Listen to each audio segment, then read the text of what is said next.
So everybody's all wound up over Zufa Boxing, right? And I have my reservations. I'm kind of hopeful that it will be successful. I'm kind of hopeful it'll be successful in the sense that boxing needs something new and something fresh. All these people that are complaining about Dana's going to do this and Dana's going to do that, you only doing that shit for brownie points. You only doing that so you could look like you care so much about the boxers and all this bullshit. And we've been all through that. Shout out to Santiago, shout out to Juan, shout out to Lalo. You know what I mean? Caesar in the building. Stop motion MMA. Michael, what it do? Justino, what it do? You see all these people complaining about something that hasn't even started yet. As if boxing as it is has been so good to the boxers, or if boxing as it is doesn't need some kind of reform or a separate lane. They see that all the major networks have essentially pulled out. Now Paramount is jumping back in. But essentially, boxing is not on terrestrial television anymore. I would say major cable networks, but cable's not what it used to be in general. So they're just trying to keep their heads above water. I got you right now, Ray. Got you right now. But all I'm hopeful for is that it is another outlet for the sport that can not only provide opportunities for fighters, of course, but also put on quality programming, because quality control within boxing is another major issue that doesn't get addressed often enough. You've got the PBC telling me and you that we should pay $80 to watch Sebastian Fundora fight a washed up Keith Thurman. Quality control is an issue. For real talk, you starting to turn in the country. You starting to be the first one here while we pulling up the stairs. Well, fuck you. You want me to leave or come back? You know what I mean? There's country. That boxing needs something new. Like, and I'm gonna be real, that what a lot of these people resemble to me, constantly complaining about Zufa or whatever, they remind me of Democrats. Yeah, like y'all don't make no sense. Yeah. No, I mean, honestly, bro, they don't make no sense. Is good. Competition is good, and the other thing is that it's like, what? Because things in boxing have been so great since Dana White got, not Dana gonna fuck it all up. Like, what are you talking about, dog? Boxing is broken, especially in America. Boxing is broken. So if this dude want to come in here, and we'll see, because real talk, I have my skepticism. In general, I have my skepticism that it's hard enough whether it's a UBO or a new promotion. Either way, it's an uphill battle, no matter how you slice it. Boxing in America is very, very tribal. And for you to produce athletes and boxers that are going to sell, they need to be of a certain demographic. It's just the reality. Yes, they do. If they're going to sell, like they gotta be fluent. They gotta be able to talk that shit. They got to be able to fight. It's an uphill battle because boxing is a niche sport now. Exactly. Like they acting like, because this could be a very expensive vanity project that, just because you got Nick Khan and Turkey, that don't mean the shit is going to work. You want an example? Here's an example. Look at how much money Turkey threw at the Times Square show. They pulled out all, it was packed out the ass. They pulled out all the stops for that shit. And in the end, it was a fucking dud. Now, news just broke, y'all, before I pass it to Ray. News just broke. You want to know who just signed to fucking TKO Boxing? You want to know? And what you can expect? Who? Vito fucking Milnicki. What the fuck? The white magic, bro? Yes. No. You know, I've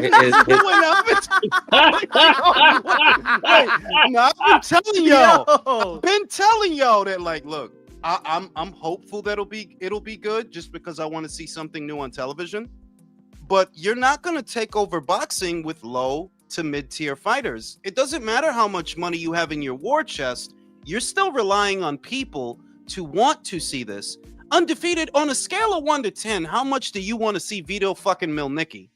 At a 1, no, bro. No, nah, 0. 1. See what I mean? didn't even know who that fucker was until y'all said that shit. the You guy, know, you remember that guy, that racist white guy that he was like, "Al Heyman is my friend." That white guy when he was talking shit about Canelo. Remember that white guy? Okay, yeah, okay. Vito is his son. White Magic, bro. Oh, okay. Now you got me there. Okay, you got me. So there. it's like, how do you and the Lou DiBellas, the How Boxing Works, the Sean Zattels, like yo, y'all all some fucking Democrats. Yeah. Y'all arguing shit that don't make sense. Lou, you said they was gonna run everybody out of boxing with Vito Milnicki, with Brandon Adams. They're gonna run everybody out of boxing with Deniar Yelusinov. These are the guys that are reported to be signing to TKO. Deniar Yelusinov, Brandon Adams, Vito Milnicki. You like, bro, these are castaways. They're castaways. Deniar, even though he's unbeaten, he's a matchroom castaway. Can he fight? Yes, but he's a Kazakhstan fighter that nobody fucking knows. How the fuck are you gonna take over boxing with him? The most that we can hope for as consumers of boxing is that the quality of the content, that the fights are good. That's the most that we could hope for. But take over boxing? I don't think so.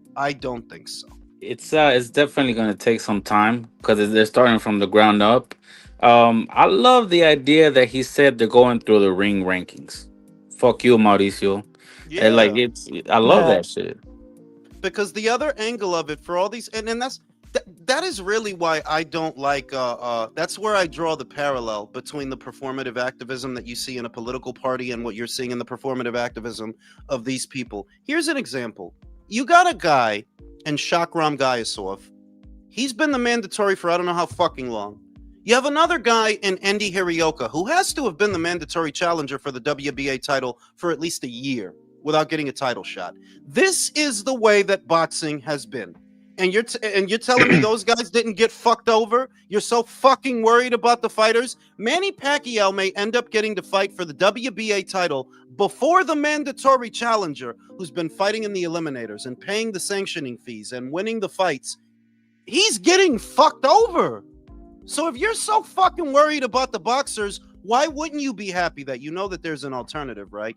You don't have to keep going through them. You don't have to keep letting the WBA and the WBC fuck you over. There is another avenue. It's slightly different, but we need something different, you know?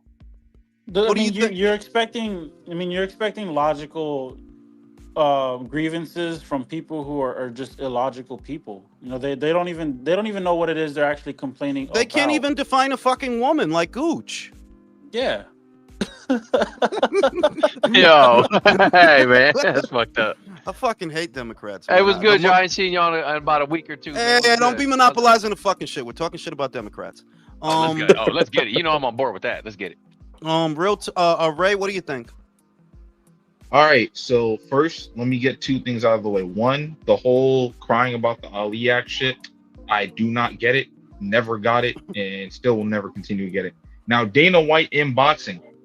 I didn't even really like Dana White in MMA that much. I know that's going to sound like a crazy take, but I just didn't really like how he I feel like he's really a successful version of the PBC whenever I look at him. Where he came into an industry, he completely honestly just monopolized it, and everybody else didn't matter except for UFC fighters. And for years, when I asked UFC fans, I was like, hey, is there a reason why you guys don't do cross-promotional events? And the reason was basically the same thing I hear from PBC fans. Well, because we have the best fighters. Yeah, but I don't want that introduced into boxing. Ray, wouldn't you say though, and I agree with everything you said, but wouldn't you say that when they say that they have the best fighters, aren't they right? Are we to believe that the PFL, didn't they fight the PFL? No. Wasn't that them? Didn't they have a thing where it was UFC guys? No, that was Bellator. Yeah, that was Bellator. You're right. And the Bellator guys kicked their ass. Partially, yeah. Mostly they kicked their ass. It's like, if you're talking about MMA, which it's a different beast in some ways. Isn't there a legitimate argument that the UFC hosts the best MMA fighters? Can we say that or no? Yes, but okay, let me explain it to you like this, right? Okay, what's the record of Top Rank versus PBC? I lost count. Damn. I lost count. That's like it's like 24-6 or some crazy shit like that. Not And even that's funny, across bro. every weight class. What if one day Bob was like, "Fuck making fights with PBC, bro. Those niggas fucking trash. They fucking trash." What would the boxing would say? They'd be like, "Oh, well, you know, that's kind of ridiculous." I agree with your parallel, except that when you compare, when you bring it, you know, Top Rank versus PBC, right? There was a grassroots demand for a lot of fights. We go over it all the time between Top Rank and PBC. Whereas, is there a grassroots demand for PFL fighters or what used to be Bellator fighters? Okay, was there ever a grassroots demand for them to fight UFC guys? Yeah, there was always people that are saying, I'm interested in seeing where these guys would do if they were in the UFC. But the thing was, Dana White and realistically just came out and was just like, yo, this shit is not happening, period. It does not matter. And all UFC fans were like, well, all right, then I guess that's just what it is. The clearest example of this, hang on, Jules. The clearest example of this is back when Pride was still a thing. Dana was like, Pride sucks, blah, blah, blah, blah, blah. And I'll send Chuck Liddell there to kick Rampage Jackson's ass. And Rampage Jackson beat the shit out of Chuck Liddell. So what did the UFC do? They signed Rampage Jackson. That's what they do. But, they either ignore that. But are they there now, Jason? The are they there? Like, in other words, is there another promotion that you know of, Jason, that has fighters that people want them to fight UFC guys, but they one championship? No. Okay. Now let me get to the kicker of this, because once upon a time, I would say like 5-6 years ago, maybe like pre-pandemic or like at that point, you could have had those conversations and I would have said it. But after that, I'm not gonna lie, a lot of those places just started losing crazy steam. One championship is kind of fraudulent. PFL is not really doing anything, and Bellator got finished. Yeah, and this is what I mean, that's where it's different. That's where it's kind of different that yeah, you have, and you still have to some degree, you have people within the boxing space that want to see fights involving fighters that are with different promotions. Whereas in the UFC, with MMA, the preeminent promoter, it seems like it's UFC miles ahead of everybody. Like what risen fighters? What are we talking about? PFL guys, risen guys, one championship to put it guys. In layman's terms, basically UFC was successful in doing what PBC was trying to do. Yeah, but even with that, there were other promotions. It's just that where it's separate from boxing is the UFC can say that they had the premier MMA fighters in their sport. So was there a need? And if you're saying that there's nobody now that Bellator went under, as far as I know, they went under. PFL doesn't have anybody that people are asking UFC fighters to fight, right? No, I think don't they really only got what Ngannou and Jones? Like they want. Bro, Ngannou nobody to fight has Jones. it over there. PFL is broke. PFL is broke. They gave Ngannou $200 million just to let him do whatever. Ngannou couldn't even go to the Africa shows that he wanted for his people. He couldn't even show up to that shit. I mean, they paid him so much that the pay-per-view with him coming back after the Joshua knockout, it did 20K pay-per-view buys, bro. That's just flop as shit. So fracaso, man. Just, bro. That is where it's different. Like, I would say that's not a great parallel, Ray, because there's just not enough of that I know of. There's just not enough of a demand within the MMA community for cross-promotional fights, because they feel, not me, they feel that the UFC guys are the best. And it's not like that in boxing. Boxing is a free-for-all. Look, the thing is about that, because you're right, bro, because UFC is just number one. They got the best, bro. We've seen champions from different organizations come to the UFC, fight a champion and lose. You know, like my boy said, we've seen Chuck Liddell go to Pride and get his ass beat. Dana didn't do shit after that, you know? Yeah, so, you know, I don't think it's a good parallel. And I'll say this about the Zufa boxing thing. It's not that I think it's going to work, because a part of me, right, the logical part of me says, Brody, it doesn't matter how big your war chest is.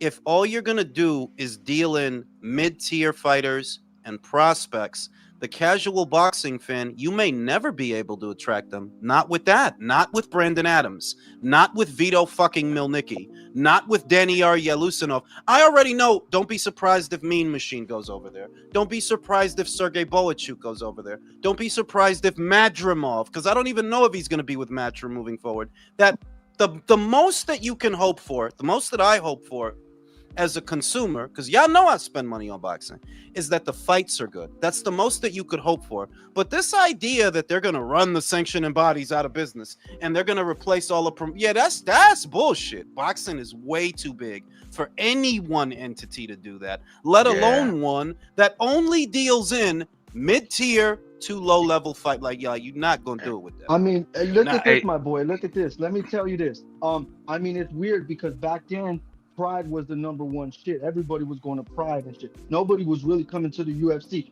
I mean, BJ Penn left and went to K1 Championship. There were, that promotion, K1. So we've seen people leave because the money ain't there in the UFC and shit. Exactly. But at some point, Dana took time. That's why I said when people say, "Oh, do you think Dana could do this?" Bro, if it's gonna be boxing, it's gonna take a long ass time, like it did to the UFC. Maybe longer when he did to the UFC, because it's gonna take time. And you got to remember that the way that boxing has a farming system that MMA still sort of doesn't have. It has a farming system. Those kids out of the amateurs that medal, they get the bronze, they get the silver, they get the gold, right? Whatever they get, or they just did fairly well, right, at the national level. Those kids are going to be getting big time offers from promoters that they're not going to go to a UBO because of the money that they stand to make. Like now, if Matchroom come in and they're offering a kid out of the amateurs $2 million a fight or $3 million a fight, they're not going to go to a UBO. That the very best and brightest boxers will be outside of that UBO because they stand to make more money. Whereas the UBO, that could be for like fucking este tipo de Canada. What's his name? Claggett. That could be for Steve Gonzalez. Yeah.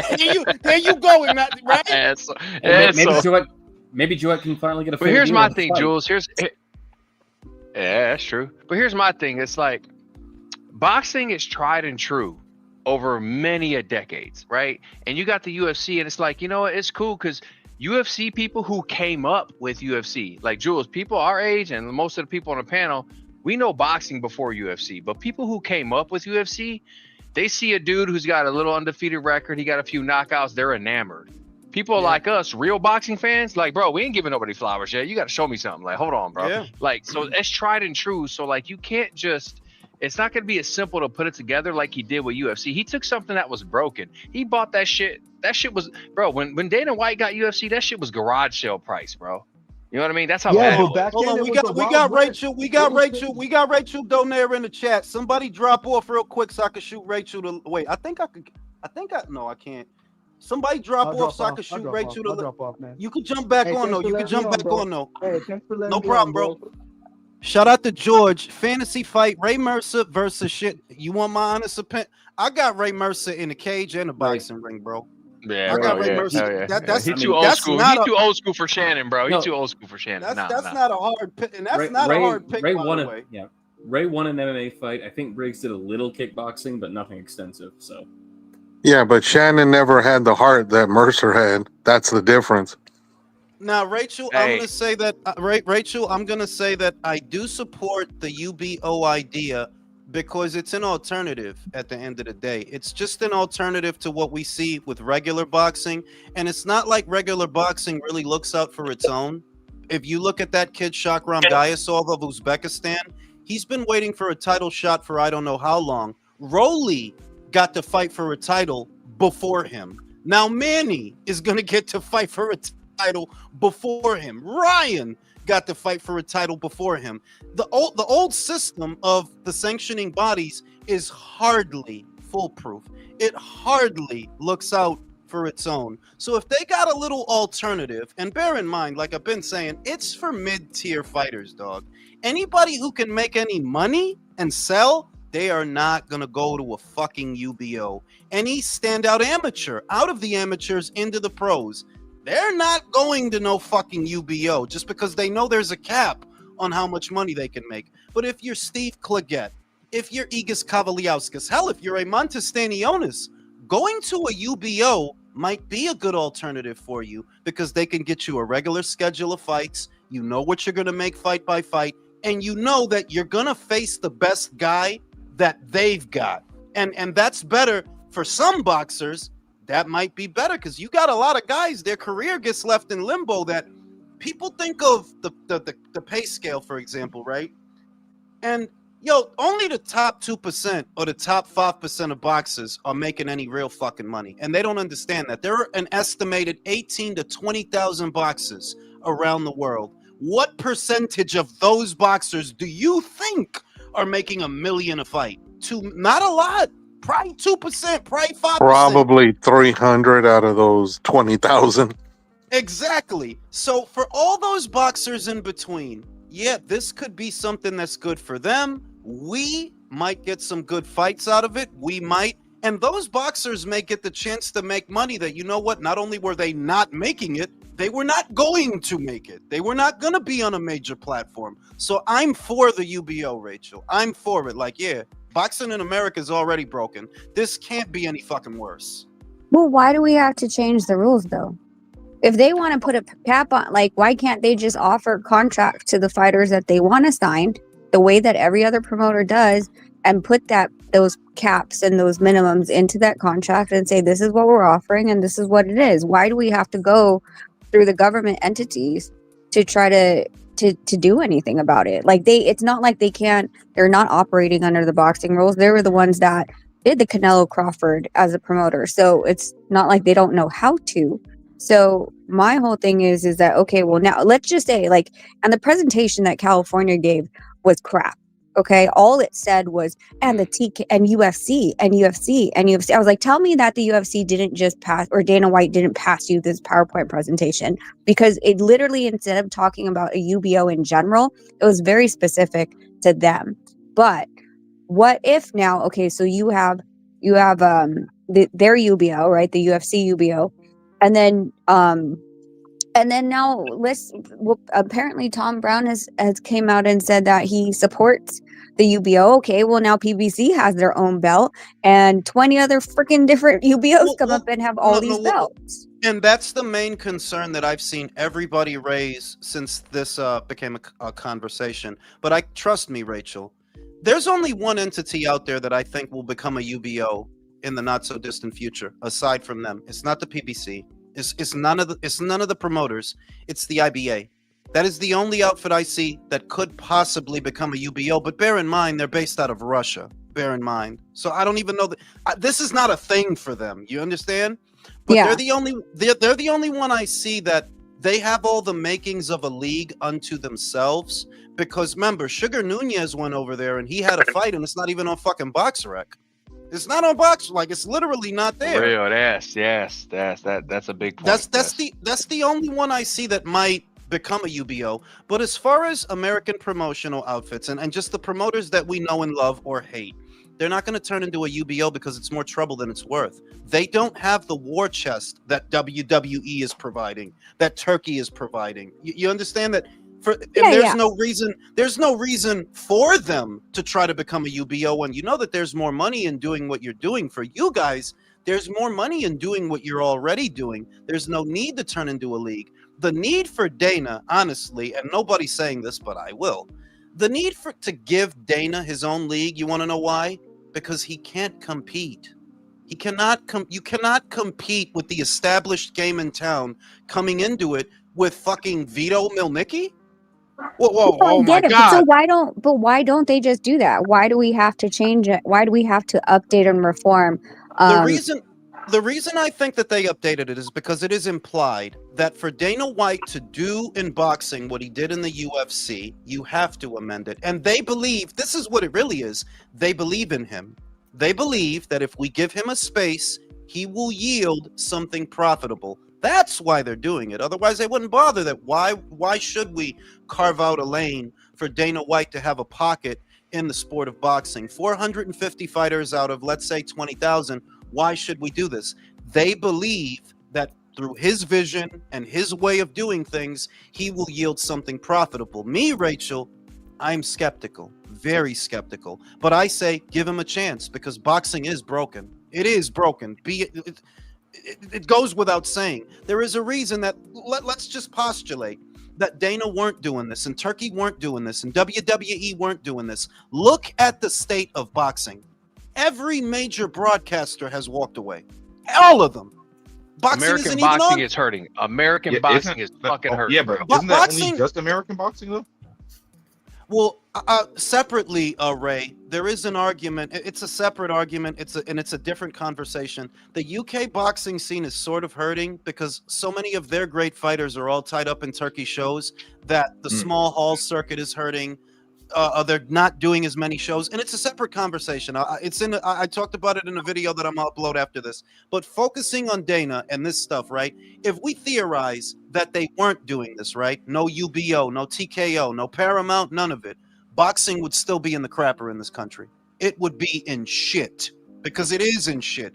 No terrestrial television, no cable networks. DAZN would be the sole provider of boxing outside of the occasional PBC show on Amazon. So I say, let him try. I don't, honestly, Rachel, I don't really think this is going to work.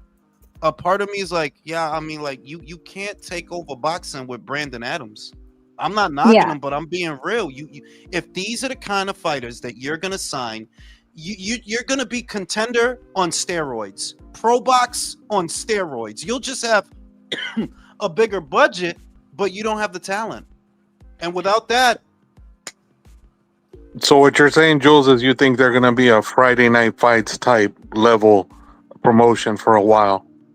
Yeah, and that could be. And my thing is that just because the big names aren't there, you know, just because the Stevenson or the Lopez, well, that doesn't fucking mean that they can't have good fights. They could be in great fights. I watched women's boxing for ages and ages before people even gave a fuck about it. And I saw some fucking amazing fights. I seen some bitches get knocked out. So it's like, just because people don't know them, that doesn't mean they can't put together a great fight. For example, if I said, yo, Igas Kavaliauskas is about to fight Sergey Boachuk, sign me up. Yes, sign. I want to see that. Israel Madrimov versus Sergey Boachuk. Sign me up, right?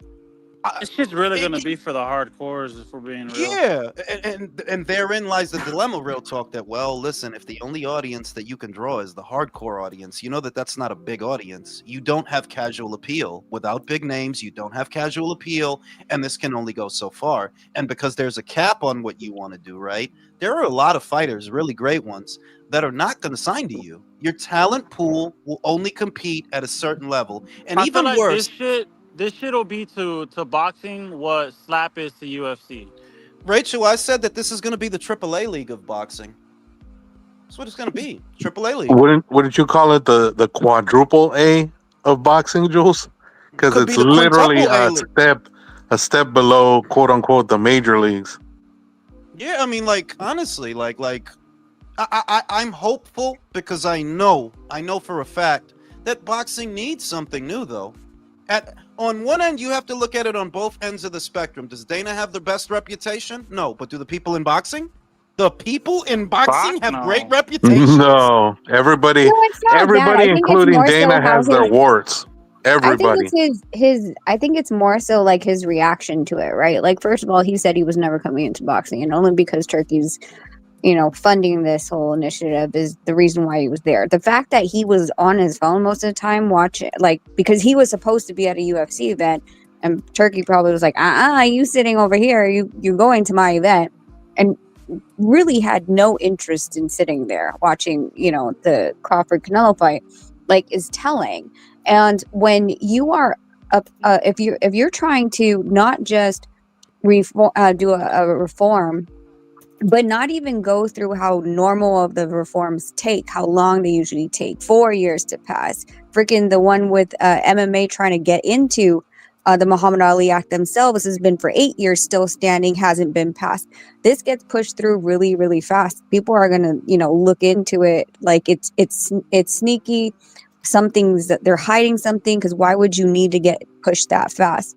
But in addition to that, like, it's different if he really believed in what he's doing is right for the sport and all these other things. But the fact that you can't stand on your square and as the promoter of the Canelo Crawford fight and answer questions without sounding like a complete asswipe, like, Rachel, no, Rachel. I'm with her on that one, bro. Listen, Rachel, me and you are going to disagree on this. You know why? Because you're talking about Sean. I'm going to assume you're talking about Sean. And he said, I'm going to be honest. And I don't think Sean is a bad guy. Like, you know, he seems like a really good guy. He's from Brooklyn. He's from my city, you know. But and I'm from Harlem. Harlem and Brooklyn got, you know, fake beef, or we used to in the 80s. The point is that was ambush journalism. That was ambush journalism by every spectrum, by every definition. That is ambush journalism. That press conference was not to get into the infrastructure of TKO. You were not given a microphone for that. And Dana doesn't have time to answer your questions at length when Canelo and Crawford are on the stage. That was plain old ambush journalism. That's all that was. And the answers that Sean was looking for, Sean didn't ask a question so much as he made a statement, Rachel. Oh, because you're getting sued. Because it's like you went up there to make him look bad, not to ask a question. That's why you went up there. You went up there to make him look bad. I mean, I understand where you're coming from, but at the same point, like, you're standing there at the mic as a promoter of boxing. You are a promoter, which you're in, and this is the space you want to be in. So you kind of put your ass there by being the promoter of this event, and you are going to be asked questions, you know. And again, like, there's a better way of saying what he did, but he apparently is very emotional and felt attacked. Well, if you feel so strongly on your square, you should be able to handle, Rachel. because that's not going to be the first time. I'm not a Dana White guy. I'm not a UFC guy. I've always thought it was really fucking gay, and I still think it's really fucking gay. Too much wrestling. It's just fucking gay, bro. Okay. I'm not the guy. Homosexuals. It's for homosexuals and skinheads, right? Right. I'm not the guy that defends Dana White. But when I saw that, remember, just ask yourself, fellas. Rachel, ask yourself, what was the question, Sean? Does anybody remember a question? No, I remember a statement. I saw that you were bringing up stuff about a lawsuit and stuff about this, but I didn't hear a question. I didn't hear one. I heard a question. I just don't feel like it was direct. I feel like it was broad. I heard fucking cowardice, to be perfectly honest. Because you were getting all up in Dana's face about the UBO and what we'll do to boxing. Like, where was this energy for? I heard a Democrat. Honestly, in other words, Rachel, you look at it as a journalist asking a question, where I see someone who's virtue signaling for his friends. That's what I see. What I see is you want to. That's not a question. Like, there are other ways, and I said this in the video I did about it, that if you really wanted to get the answer to that question, well, that's not how you would have asked it. And Sean's been in this industry long enough. You have to know he wasn't going to answer your question if you come at him like that. You have to know that if the goal is getting the answer, you know this ain't how you go about it. So was it about getting an answer, or was it about making him look bad? I wasn't mad at the broad question he asked, but I did respect Dana's answer by saying, "Hey, man, book an interview. I got you." I respect that. He's not. Well, let's cut that bullshit right now. He's not giving Sean Gazelle ever an interview. Yeah, he's not. He's not giving him. He will never give an Ariel an interview. That's not happening. No, Ray. If we're gonna, Ray, Alex. If we're gonna cut the fucking bullshit, let's be honest. These people don't care about the Ali Act, because everything that Sean presumes to have asked about, the literature has been out for weeks. What's being changed? Why? Does Sean know that they're talking about raising the minimum, the national minimum for boxers, because it's different from commission to commission? A part of what they're changing is making it higher. Explain it to me, Sean. How is that bad? The minimum per round. That's a part of it. Because Dana White.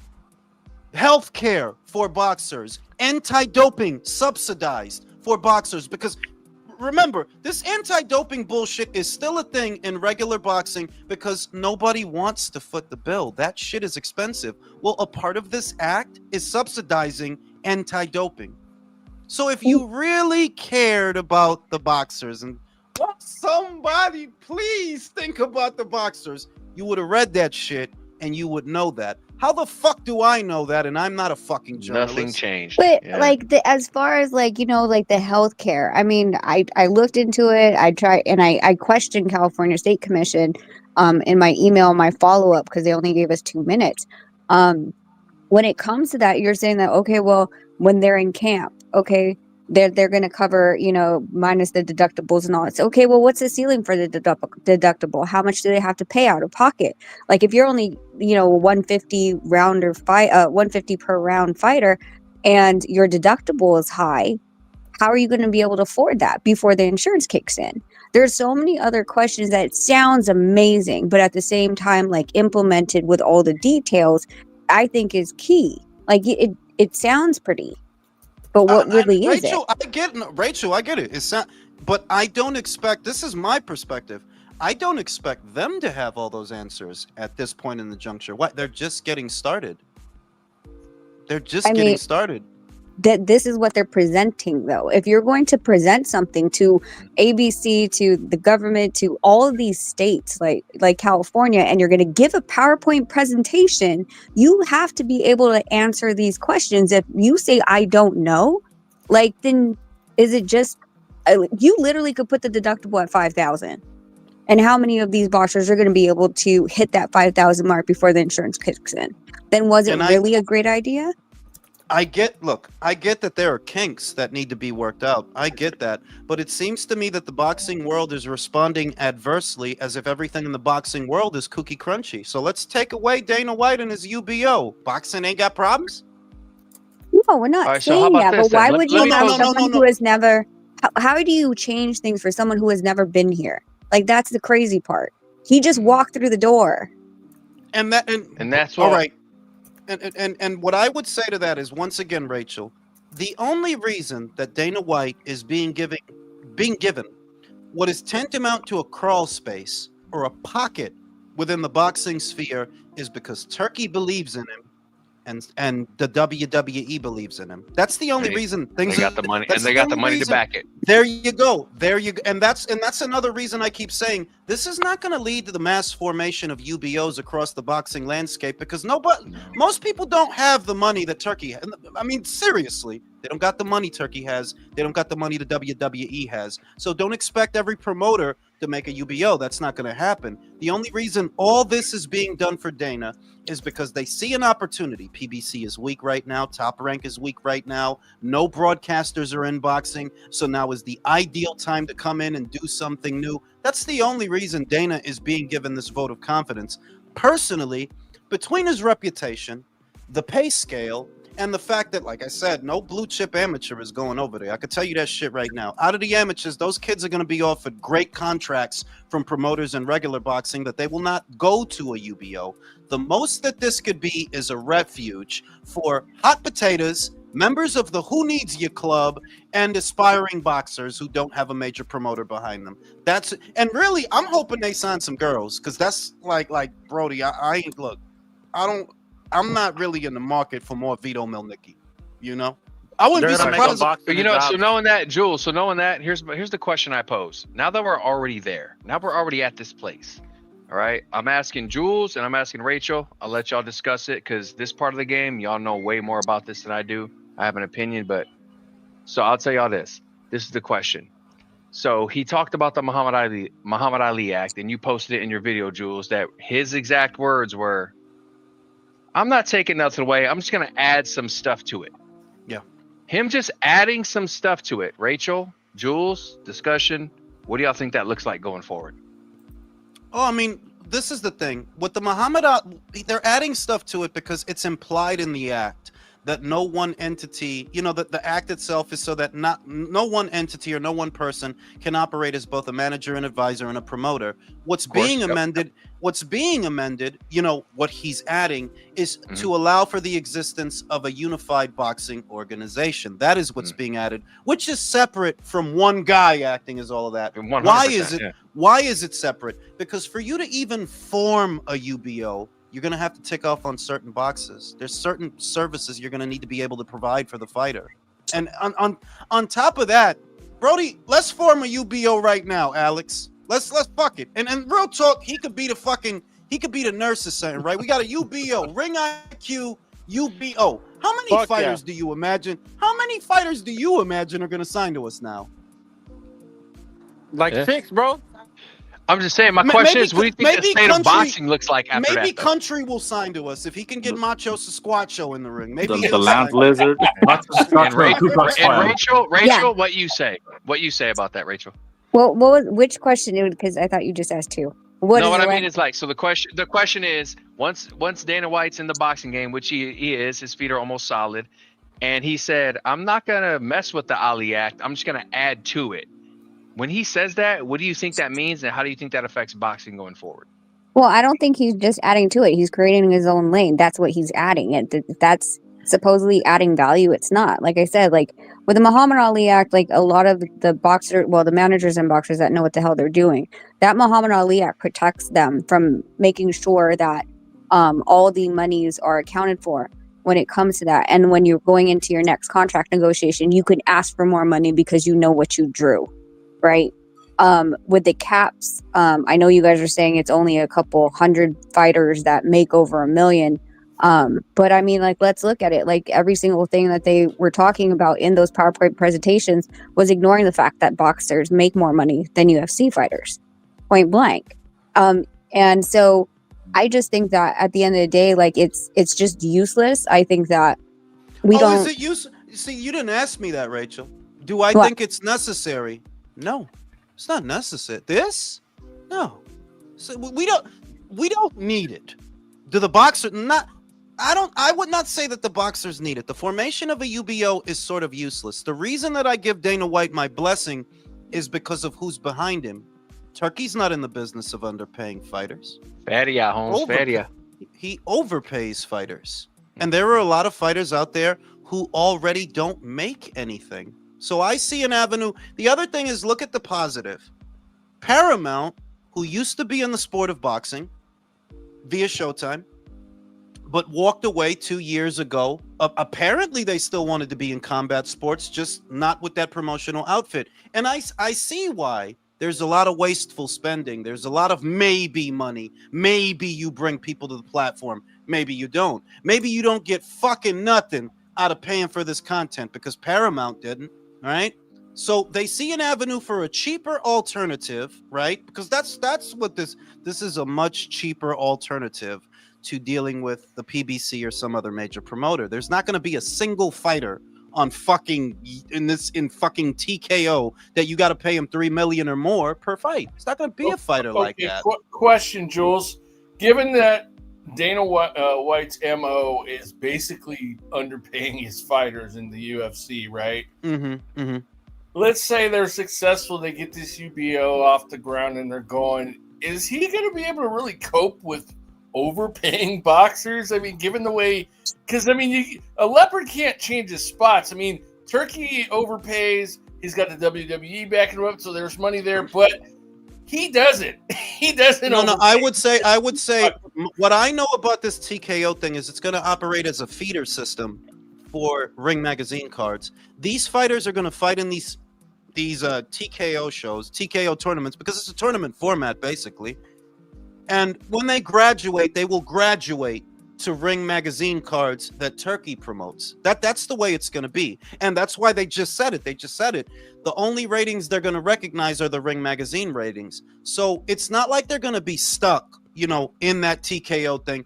You work your way up and you graduate to something better. That's the way it's going to be. And the idea that Dana won't give special fighters preferential treatment, bro, you don't think he was giving Conor McGregor preferential treatment? You don't think he was giving Jules, Ronda Rousey preferential treatment? Jules, general, though. Jules, really quickly, like, to what he said, and I only saw snippets of it today, where he basically said that he was going to create Zufa Boxing belt, let's just call it that for now because we don't know what the fuck it's called. And then he said that he was going to feed him to the ring to fight for the ring belt, right? Yep. Okay. How is that going to work? He said he's not going to acknowledge any of the sanctioning bodies. But within, like, school us on how the ring, how do you get the ring belt there? Yeah, wait. That's a good question too. Yeah. Well, Doesn't the ring have rankings? Well, can I answer the fucking question, Ray, or do you want to go? All right, go.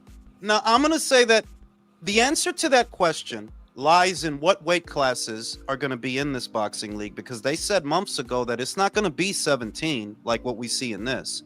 So maybe a TKO fighter would fight a Yanni Beck, for example, for the Ring Magazine title, because he's still being rated as a middleweight, and Yanni Beck is a middleweight outside of that Zufa sphere.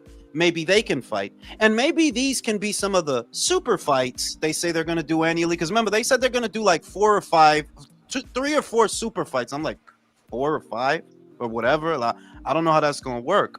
Maybe it's a super fight when a TKO boxer works his way up to fight that Ring Magazine champion. Maybe that's a super fight. But then, so wait. I'm sorry. I need to get this off because it's like a blueprint in my head now.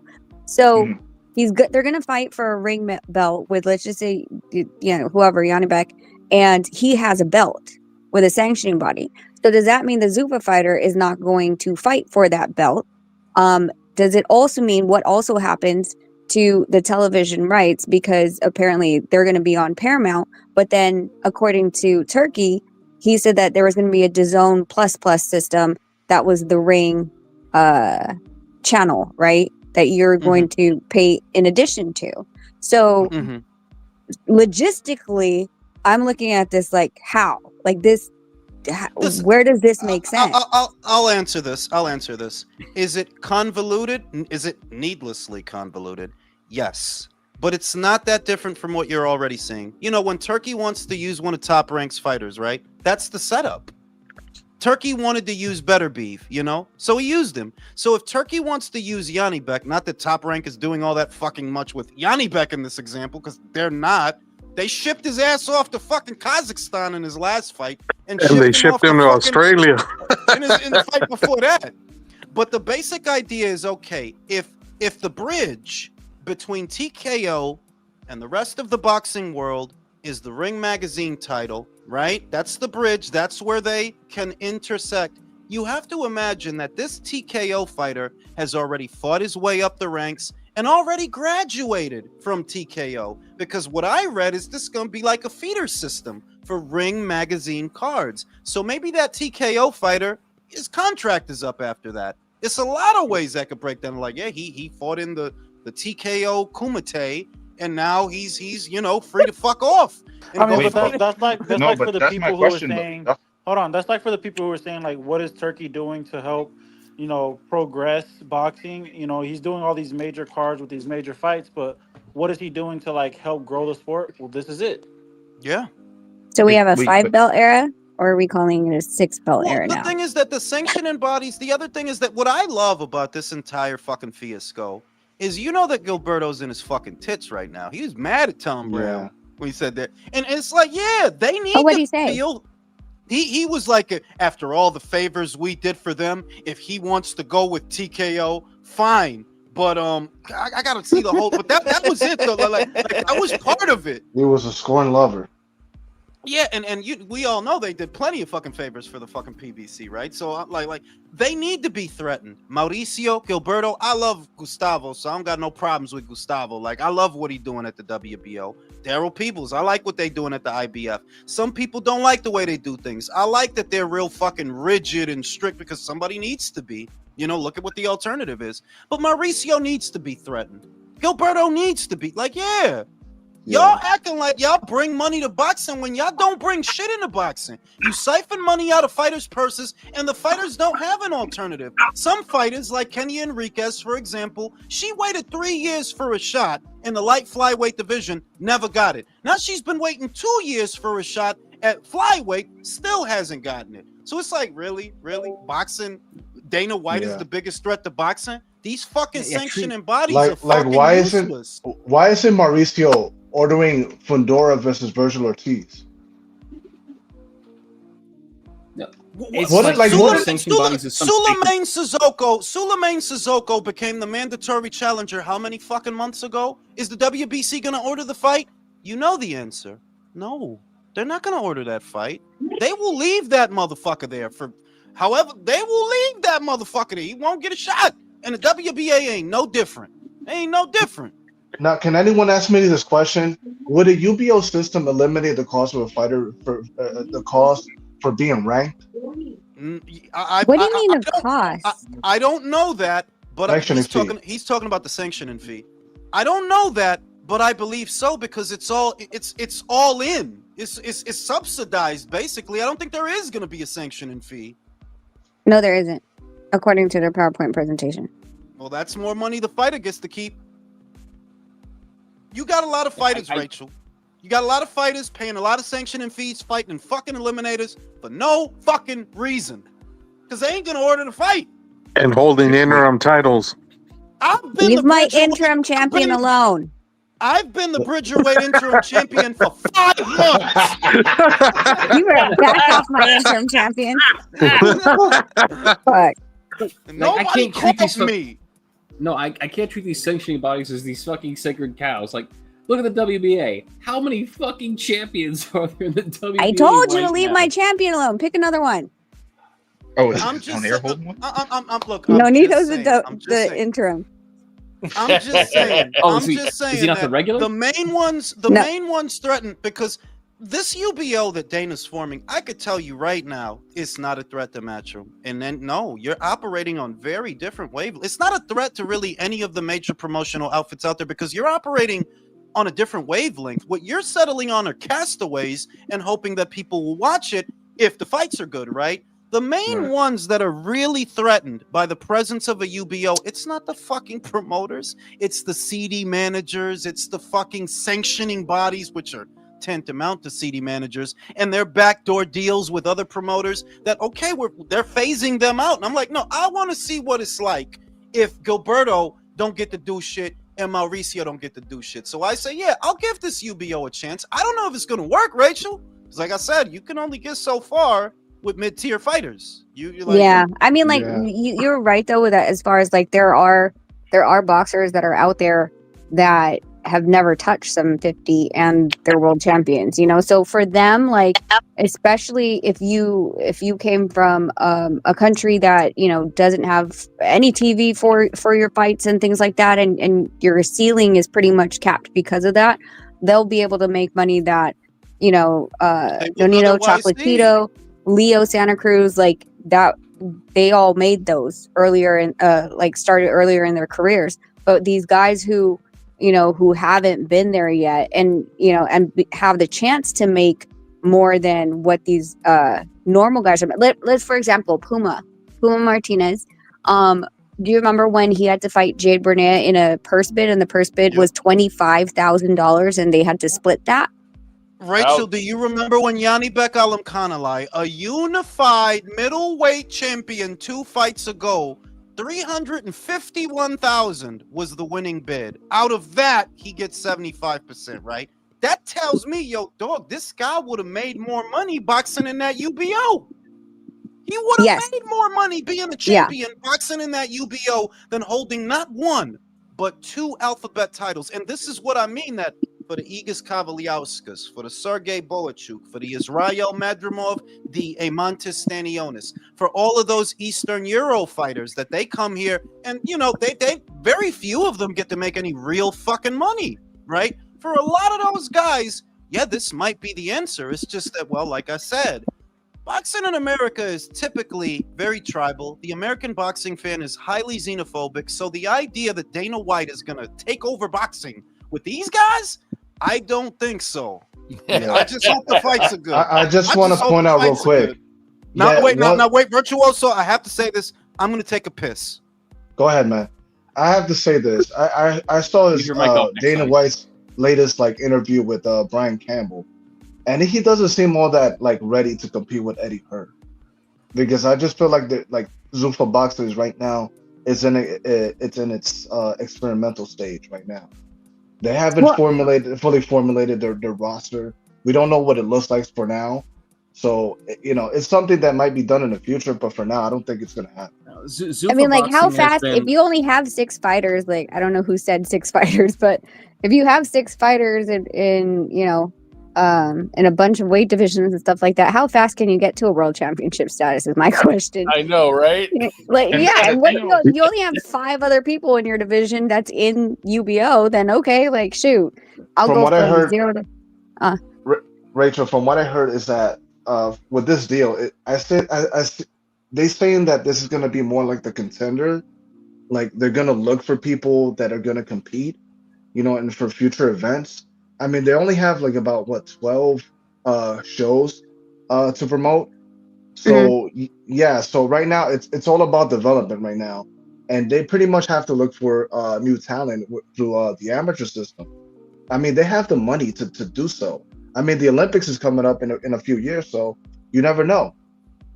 It's a lot of money. Well, according Virtuoso, to the theirs thing though, is, but then they cap them though. That's the Yeah. thing. Virtuoso, the thing is though too, Dana, even in the UFC, never really proved to be a guy who could develop a guy from scratch and turn him into a quote unquote star. All the Right. dudes in the UFC that became quote unquote stars were dudes who became names outside of the UFC and then eventually came to the UFC and became really fucking huge here in the US. I don't see him being able to know how to matchmake and be able to move a guy in order to eventually develop and Ignacio, create stars. Ignacio, I don't think Dana is the point man in all this. I think it's Tom Loeffler.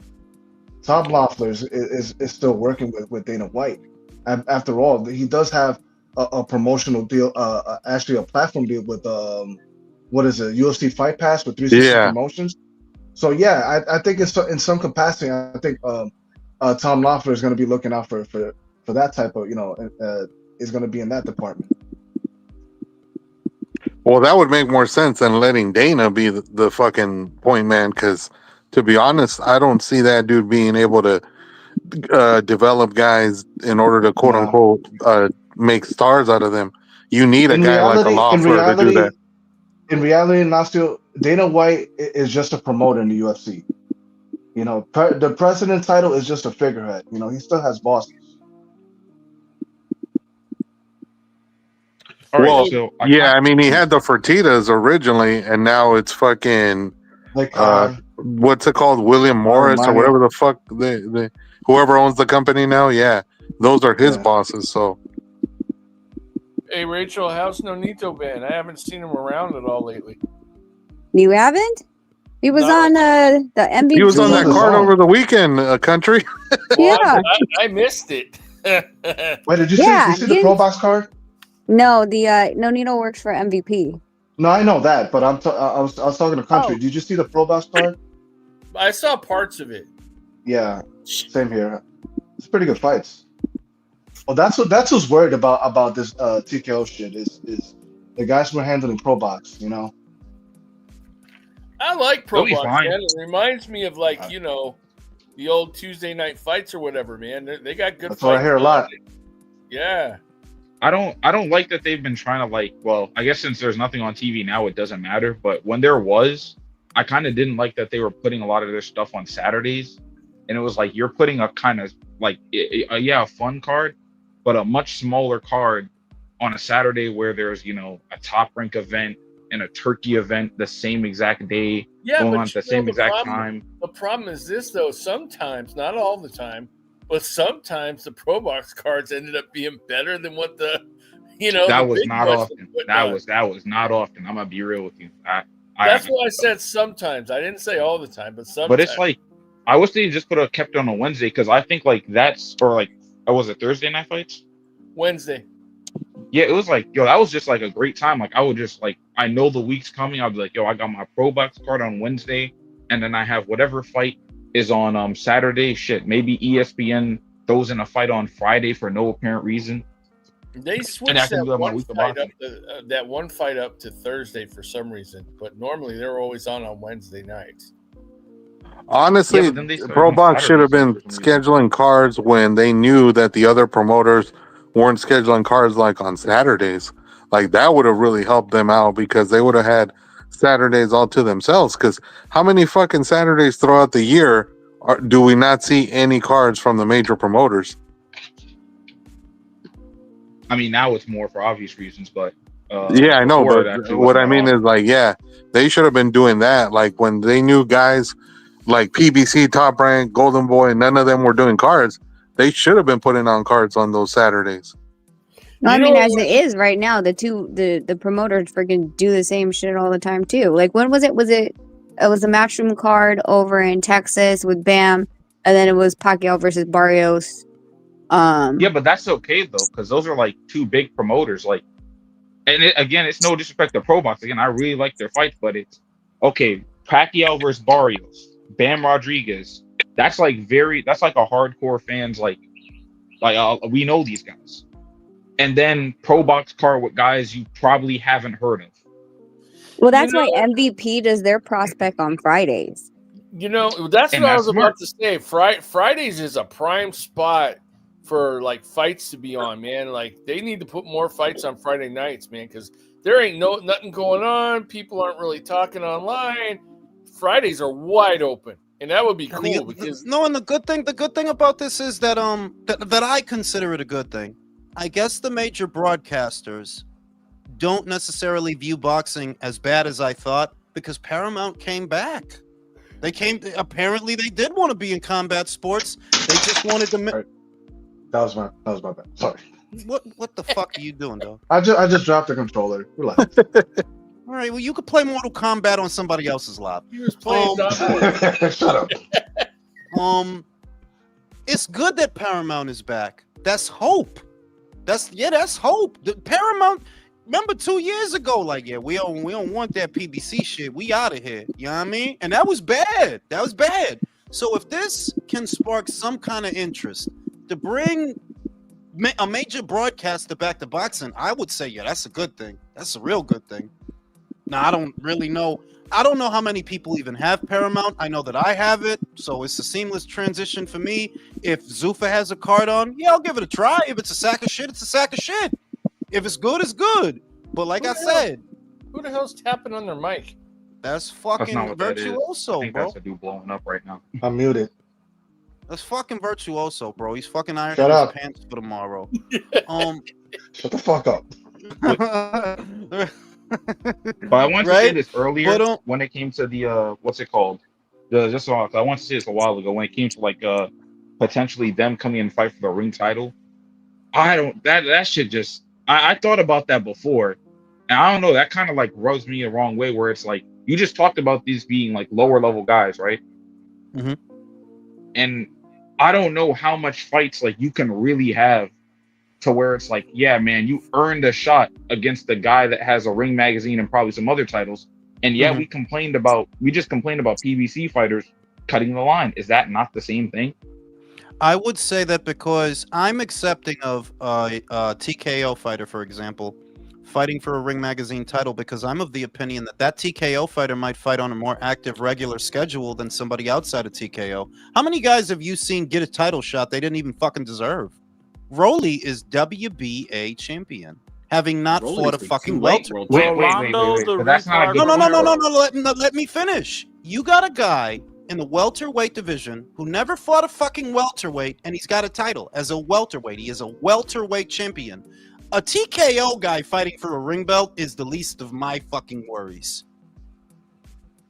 Isn't Haney's first fight at 147 a fucking fourth title? You just had a Freudian slip. You said 170. He's gonna hydrate to that weight class. Oh yeah, he's gonna be around that weight. 170. You see what I mean? I'm just saying that because of how TKO's format is supposed to be, it's supposed to be a tournament format. You are talking about a fighter that probably is going to be fighting on a regular basis. And we'll see. My whole thing with them is we'll see. We'll see if he deserves it. We'll see if the fighters are good. We'll see if the fights are good. But I don't consider that a big deal. Like what a guy who a TKO guy, a mid-tier guy fighting for a Ring magazine belt. Brody, I have seen Rolly win a title at welter, not fighting no welters. Bro, I seen Rolly win a title. Yeah, but like fucking landing punches off of punches that wasn't landing. Saying, okay, well, look at this example of a person that didn't deserve a title shot. That is going to be my example for another person that doesn't deserve a title shot. I feel like that doesn't really make any sense. Because you're assuming that they don't deserve it. We don't know who they're going to be fighting. We don't know what it's going to look like. That's why I keep saying, I'll wait. I'll give them a chance. I'll wait. But I'm not going to jump to conclusions based on this. This is worse. Gervonta Davis got a WBA title at 130 pounds for fighting a guy from 126 coming off a loss and 2 years of inactivity. That's not. That's just how worse, we got the bro, WBA. That's gay. It's gay. So I'll say, let's see how TKO's guys match up. Let's see what these fights look like. Let's see what they have to go through and then decide whether or not this is good or bad. But I'm not going to make that presupposition. No, let me see. And then if it's shit, I'll say it's shit. But if it's not, I'll give them their flowers because it can't be any fucking worse than what I've been seeing. Yeah, it's hard to clutch pearls at this shit. About 27 years ago today, I attempted to be born with my feet first. What the hell? Yeah. Why did you stop the conversation? Where are you going with this? That was you interrupted me for that shit. Yo, he's the one smoking, bro. He was the one smoking. He was the one I was hearing, bro. Bro, I smoke every time I'm on the live. What are you talking about? The point is that everybody wants the answers now. No, I'm saying let me see. Then we'll rate it. Then we'll talk about it. Let me see. But right now, it doesn't sound like the worst thing I've ever fucking heard. We got all kinds of motherfuckers winning belts that shouldn't even get to fight for them. Honestly, I can't clutch my pearls that like, oh, Dana might do this and the UBO might do that when it's like, oh, as opposed to now. Right. Exactly.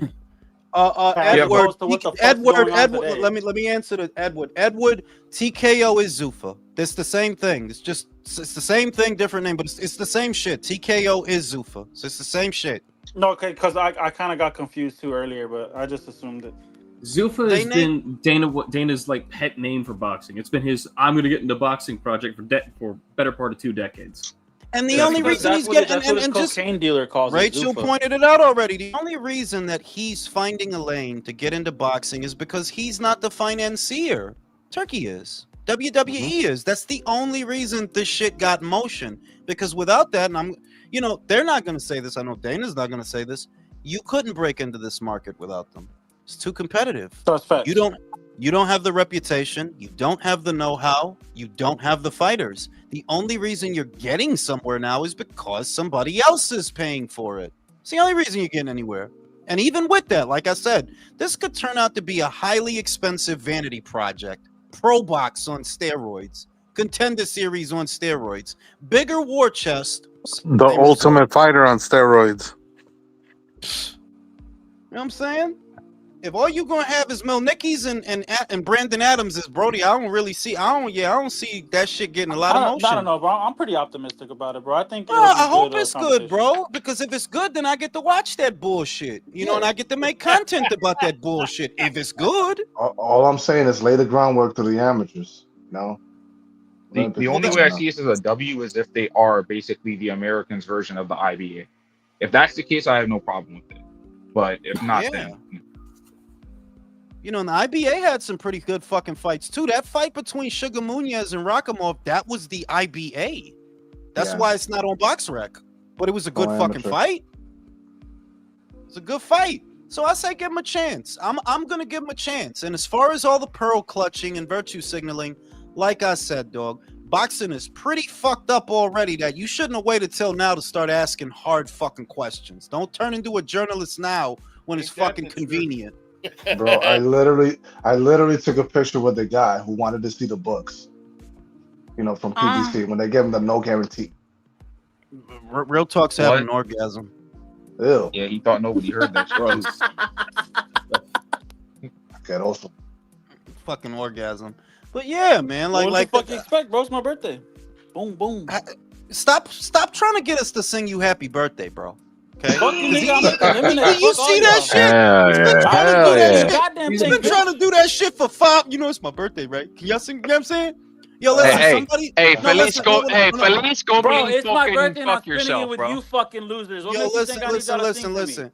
Somebody send me a 50. Somebody send me a $50 super chat. I'll sing him a happy birthday, okay? Send me a $50 super chat. Hey, no, don't do that. Don't fucking do that, dude, because you underestimate your goddamn. You underestimate your fan base, bro. You know what I'm saying? How much did they send you to kick Michael off? Was it like 200? It's like 200, yeah. Don't underestimate your fan base. For the whole week? For the whole fucking for a whole week, bro. Hey, if you spend your birthday, hey, bro. If you spend your birthday with this degraded ass panel, bro, you got issues, dog. Bro, it's not even his fault. No, I've been on today. I'm gonna tell you. It's not Real Talk's fault. It's fucking Monday, dog. What the fuck was he gonna do? Go to Applebee's? It's fucking You know what I'm Monday, saying? bro. Like Yes, I did true. everything yesterday, bro. Hey, I made get a the big fish ass bowl. pot Hey, of get the pozole. fish We had bowl, the Long cake Island in the from door, all fucking that shit. Applebee's. He could Fuck was he gonna do? Go to Chili's? Go to Outback Steakhouse? It's fucking Monday, Go bro. get all my Get free the, get the shit. fucking surf and turf from Red Lobster. Go to El I- Torito listen, and I order know the that El pain. Presidente, man. I know that pain because there's been so many years where my birthday fell on like a fucking Wednesday, a fucking it's like Wednesday. What the fuck am I gonna supposed do to on a do, Wednesday? bro? You know what I'm saying? Yeah, like Right, my I cousin get was it. trying to take me to a strip club. I'm like, bro, on a Monday, that's just gonna On be a Monday, dead than bro? a motherfucker. You're gonna Fuck get I'm strippers gonna with do on a stab Monday, wounds. bro. You're gonna get a stripper with bullet holes, stab wounds, stretch marks, all type of shit, bro. Bitch gonna look like Wolverine and shit. Like, nah, homie. I think I'm I was good. gonna get like a 2-for-1 dwarf special. Fucking gross, bro. But yeah, you know, and somebody told me that Nesta Gibbs of the Boxing Voice that he was like, yo, that shit is gonna be for certain. You know, he did the race shit. That I guess that's gonna be for the wife. Yeah, you know what I'm saying? You know that he might be right though. Like, I don't think he's wrong, but I guess what is there to complain about? I thought y'all didn't want motherfuckers going to TKO. I'm not gonna lie, bro. That shit, I don't think it's gonna be like that, but that shit kind of sounds sad. I'm not gonna lie, because it's like it's different when you see the white dudes in like UFC and they know like fucking kickboxing and they're like wrestlers and D1 wrestlers and shit. That shit look cool. Mm-hmm. But when it's actually just a white dude that's just like not that good at boxing, Trevor McCumbee, bro. okay, not that shit doesn't sound too bad. For every That sounds Kelly bad. Pavlik, there's 1,000 fucking Trevor McCumbies. No, That's the let me problem. say, Trevor has put a in- pretty decent. Trevor had a decent amateur background at the national level, though. He did. But Jules, in the pros, he hasn't done much. That's the difference. Well, he knocked down Caleb Plant. That's more than David Benavidez could say.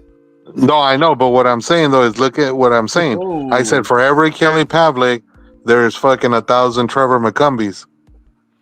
Kelly Pavlik was the fucking what do you call it? The exception to the rule. There ain't too many of those dudes around.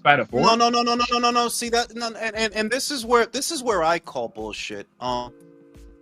That if we're just talking about Caucasians, right? We're just talking about white guys like country. Americans specifically. See, there you go with the fucking bullshit. I knew you were gonna do that. I knew you were gonna do that. I fucking knew you were gonna do that. Because because they got to be a white guy from America. They can't just be a white guy, dog. Because there's plenty of white guys in the UK that have been winning titles. And they're talented. There are plenty of white guys from Russia, from Ukraine that they. So it has to be the white American guy. Like, why do we have to be so specific? What is the point of that? What is the point of that? Not even on the because racist Jules, shit. how are you gonna sit here and say that fucking what's his name? His first name Stanionis? I mean, how does that come across as a fucking American white champion? It doesn't. Brody, he's an Eastern European dude. No. Listen, if he were a Montestanionis without a language barrier, speaking perfect English, wearing Hollister, and he lived in fucking Missouri, Stanionis would not be a fucking problem. His last name wouldn't be a problem. You're only doing that because it's like you should. It's like I know what the fuck you're doing. You're saying that the white guys in America can't box. That's what you're saying. That's what you're saying. Well, that's what you're saying. Well, I mean, how many do we got? Answer the question. I don't want to be disrespectful. It's not even a racist The closest thing. thing you're gonna get to that is Callum Walsh. That's it. He's Irish. No, he's Irish. Yeah, that's okay. What are we doing? From Ireland. He's From Irish. Ireland. He's from exactly, Ireland. another one. He doesn't count. But why? But that's the closest you're gonna get. No. Because this is my thing. If anybody's gonna reduce the conversation to race relations and okay, well, this is a league for the white guys. Okay, it's a league for the white guys, right? Well, there's plenty of white guys that could fight if we're just talking about white guys. Kovalev was a white guy. Beterbiev is a white guy. Beevol's kind of a white guy. He's white enough. Something. You're pushing out. Look, there's something going on. I noticed y'all aren't saying Plant because I know Plant is black. Yeah, you're right. Not Caleb. He don't count. All I'm saying is, don't tell me that. Oh, this is the league for the white guys. Why? Because it ain't no white guys in regular boxing fucking people up. There's plenty of white guys fucking people up in regular boxing. So let's not do that. Let's not do that. Let's not do that. Why does it have to be an asterisk, Ray? Are they not white? White? They are. You know what? Now that Nuss said that, I think that card at Alcatraz is gonna become a reality. Alcatraz. Bro, if anything, I'd They're argue gonna those hire guys some are the skinheads real white guys. from San Quentin. Happy birthday there it is. to you. I'm not singing. Happy birthday to you. Happy birthday, Mr. Real Talk. Happy birthday to you. I told you don't underestimate your fucking fan. I told you don't take say my it, bro. shirt off and do a Betty Boop dance. No. Hold on. Hey, you shout out to Stop. Round One and his twins. Their birthday today too. Happy birthday to the twins. Happy birthday to the them. twins. Happy birthday, Round dear One twins. Twins. Happy birthday to them. Hey, Shout out David, to I George. appreciate you, bro. That means a lot. That means a lot, fam. Fantasy fight. Ray Mancini, Arturo. Ooh. Ray Mancini. Gaddy. Ray Mancini. Ray Mancini. No, No, I'm Ray picking Mancini. Gaddy. At 40? I'm gonna go At Ray 140, Mancini. Mancini never fought above 35. Yeah, he's pretty big dude. Got it. Yeah, I think if you made it at 35, I think that's more of a fair fight. Ray got a body, dog. You want to do this? And Gaddy ain't had no defense. But that's not. It's not. And Ray had fight, defense. Where's his defense? Yeah, I know. Come on now, Jules. Ray was a slugger. He was not a fucking defensive wizard. Correct. Remember, he got picked. He got picked apart by Alexis Arguello, so he wasn't no defensive wizard. That's embarrassing. Exactly right. Like the worst Hey, thing you whoa, can whoa, say whoa, about him whoa, is he whoa. lost Wait. to But Arguello. we're talking about it. 35. We're talking about an Arturo Gatti that went to war with guys like Ivan Robinson and Angel Manfredi. That's not the same class as Alexis Arguello. Like, stop capping. I'm gonna go with Ray. It's not the same. I'm gonna go with Ray. Ray. I'm going after Go with Ray and be right. Hey, Ray. You know what Ray Mancini was? White guy from America. Wow, a rare breed these days. Yeah, Tony Danza. Fucking who's the boss guy? You know, he retired undefeated, didn't he, Tony? No. He lost? Who? Yes. Tony Danza? Ray Mancini? Tony Danza. Tony Danza? Did he even ever go pro, Jules? I thought he was just an amateur boxer. Didn't he have like 10 fights? Yeah, he did. He did have pro fights? Oh, shit. As a pro, yeah. He had like 10 fights. No way. Well, he must have been on the Spider Rico circuit because I never heard of anybody he fucking fought. Fucking country. What was the theme song for Who's the Boss? Because I forgot. Oh, God. Nah, Tony Danza lost 3 times, bro. Oh, shit. Well, there it is. You're fucking old, man. Yeah, he lost 2 of his first 3 fights. It's hard out here for a pimp. Come on. Judith Light. Alyssa Milano. Fuck. You know what I'm saying? Shit. Fucking Charmed, man. Like, shit. Hey, yo, Jules, I got a question. Good. How old were you when you started having kids? I was 27 when I had my first was when I was 27. First. Holy shit! He really did. He's 8-3.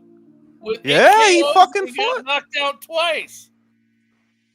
Oh, He's on box rec. He was. Wow, that's hilarious. I mean, that's not bad. I mean, 19 he got knocked out rounds. 3 times. That's not that bad. Bernard Hopkins lost his first fight, right? He Marquez has did. 100% KO ratio. Fucking Tony, man. He's the boss. Come Career on. from 76 to 79. I don't even think early loss in the Mexican circuit should count at this point, bro. I feel like that shit's random as hell. Go look at a fighter. It's like, hey, bro, who was your first fight? It was a world champion with 100 fights. Then that means Devin Haney's first 20 fights shouldn't count. Hey, he's from Brooklyn, man. Yeah. They basically fed off of, for Who's the Boss, because remember he's a boxer on Who's the Boss too, right? Wasn't he a boxer? Yeah. How did that theme go again, Jules? I fucking Or he forgot. was on I tag. got bitches all on my dick. And My all dick, balls. be damn. Let's sucking on my ball. Yeah, I was Bro, working out to I that seen shit like earlier. 3 fucking reels with that song, and Jules is in the comments got laughing. bitches. I'm like, this Yo, cause fucking that goofy shit, ass nigga. yo, my dude, that shit is hard, dog. Like, Bro, I you got stupid as bitches fuck, bro. all I was on like, bro, my just dick and post this every fucking song day. already. Dude, Yo, dog, that shit is hard, bro. That was a hard. That track go hard, That's a dog. banger right there, bro. That's an anthem right there. I don't- We I didn't don't- have a summer anthem this fucking summer, bro. That could have been I feel an like anthem. Crawford needs to walk out to that song his next fight, bro. Exactly. I got bitches all I on don't- my dick and every day. That's that shit, yo. Do you I think don't, he asked hey, for the I first don't money back? recognize anybody that Danza fought at all, man. Of That's course why I not. said, country. He was on the Spider Rico circuit. Wait. So who the fuck were you looking for in his resume, country? Jake LaMotta? The guy's No. got like fucking 12 fights. Who the fuck was gonna be on there? Robinson? The 2 guys with the biggest records are Johnny Hurd and Max Horde. Yeah, I mean, you know, the guy was just, if the guy has under 20 fights, especially back then, yeah, he was just starting out, man. He was just starting His out. Wait, full, Jules, his full Jules, name and I is guess Antonio Salvatore Ladanza. Ladanza. Jules and the rest of the panel. Yeah, I kind of want to ask, like, L-A-T-A-N-Z-A, so he took the L-A off the first. Rachel Donaire trying to tell you something in the chat, Jules. Hold on. Country, tell Jules Nonito showed me a video that Dana said new ring design and new rules for boxing. Maybe this UBO is actually going for hybrid boxing column. But yeah, I seen that. I seen that. The thing is that no matter what Dana's saying, Rachel, no matter what he's putting out there, the market will dictate to him what he needs to do. No matter what novel ideas or notions he has, you could have a ring shaped like a fucking pizza. Remember they were trying to do that? The trigon, the trigon. And that lasted about I've 5 seen that. fucking You mean seconds. like a You're pizza wrong. slice, right, Yeah, Jules? You're wrong. It's shaped like a pizza. Was it shaped like a Jules- deep dish, or Hey, Jules. You know, or a you square? can have the shit shaped like the shit Van Damme was fighting on in the fucking Kumite. The market is going to dictate to you, and that's why I'm sort of skeptical that the market is always going to dictate to you what works and what doesn't. And you, if you're going to survive, that's what you have to adapt to. So you can have all these novel ideas since it hasn't started yet. We'll see what ideas work and what ideas don't. I'm hoping that when he says new rules, maybe they're more strict on holding so we get more action in the round instead of, the lulls and the bullshit, right? I'm hoping that it's something like that because we talked about this, that the officiating in other sports is geared towards making those sports more marketable, easier for the audience to consume. If you're going to do something like that for boxing, yeah, I'm all for that. They basically trying to do for boxing what they did to golf and Happy Gilmore too. Exactly. So if it's something like that, we'll see. But like I said, the market is going to dictate what works and what doesn't, because no matter what, you can call it a UBO or you can call it regular boxing. It could be for a TKO title or it could be for a sanction and body belt. One way or another, it's still prize fighting. It's still prize fighting, and you're still trying to sell it to us. So you're still going to have to operate within certain parameters. No matter what kooky ideas he comes up with, you still got to make it watchable for us. You're still trying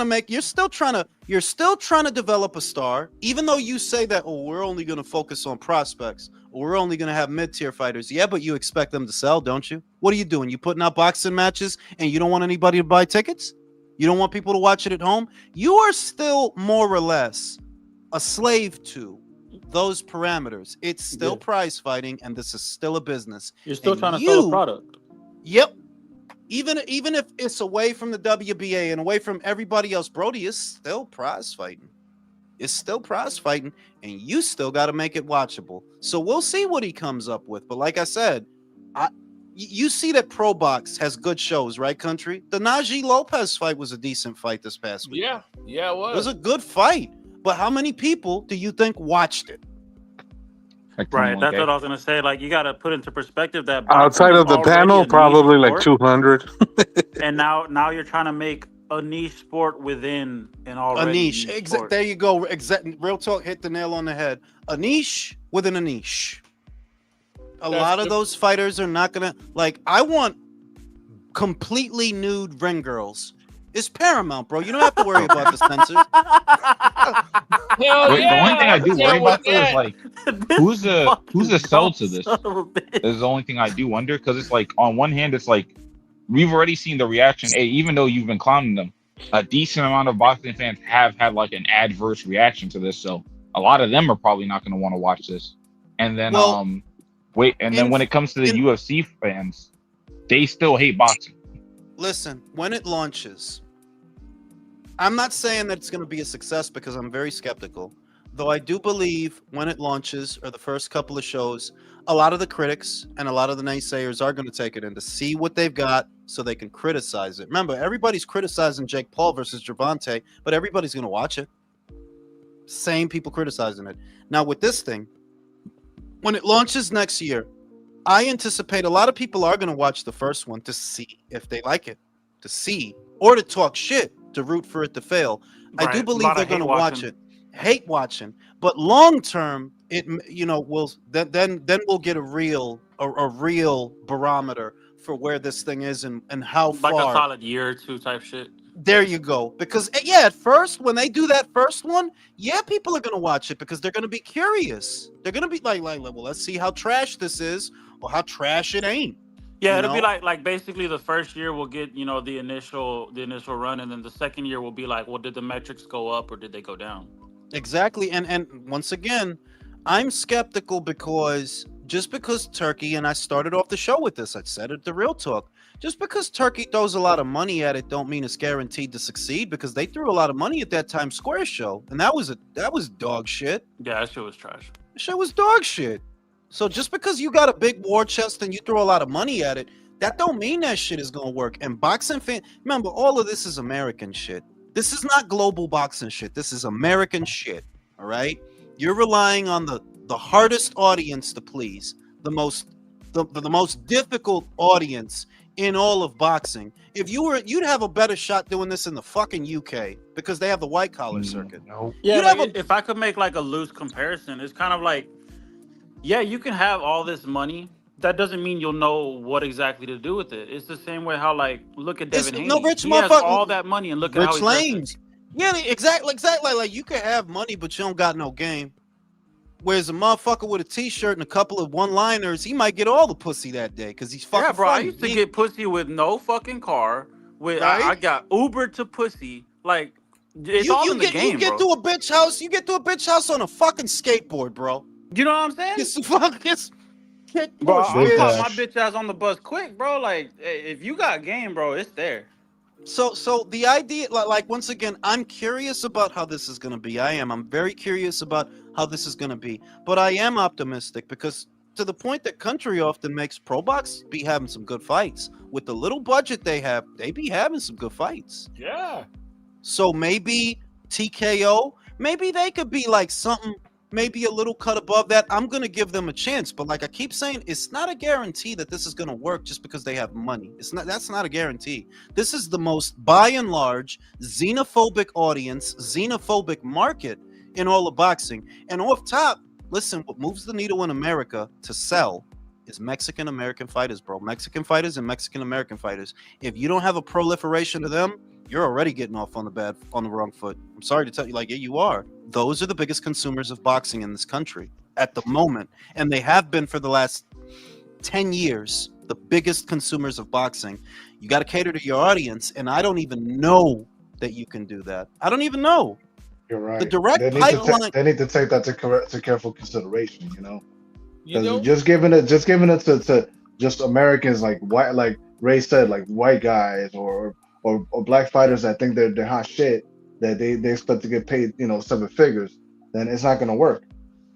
I think that MVP has a good idea. That's why I think that Jake Paul kid is smart. He's got a direct pipeline to the Boricua fighter. Yeah.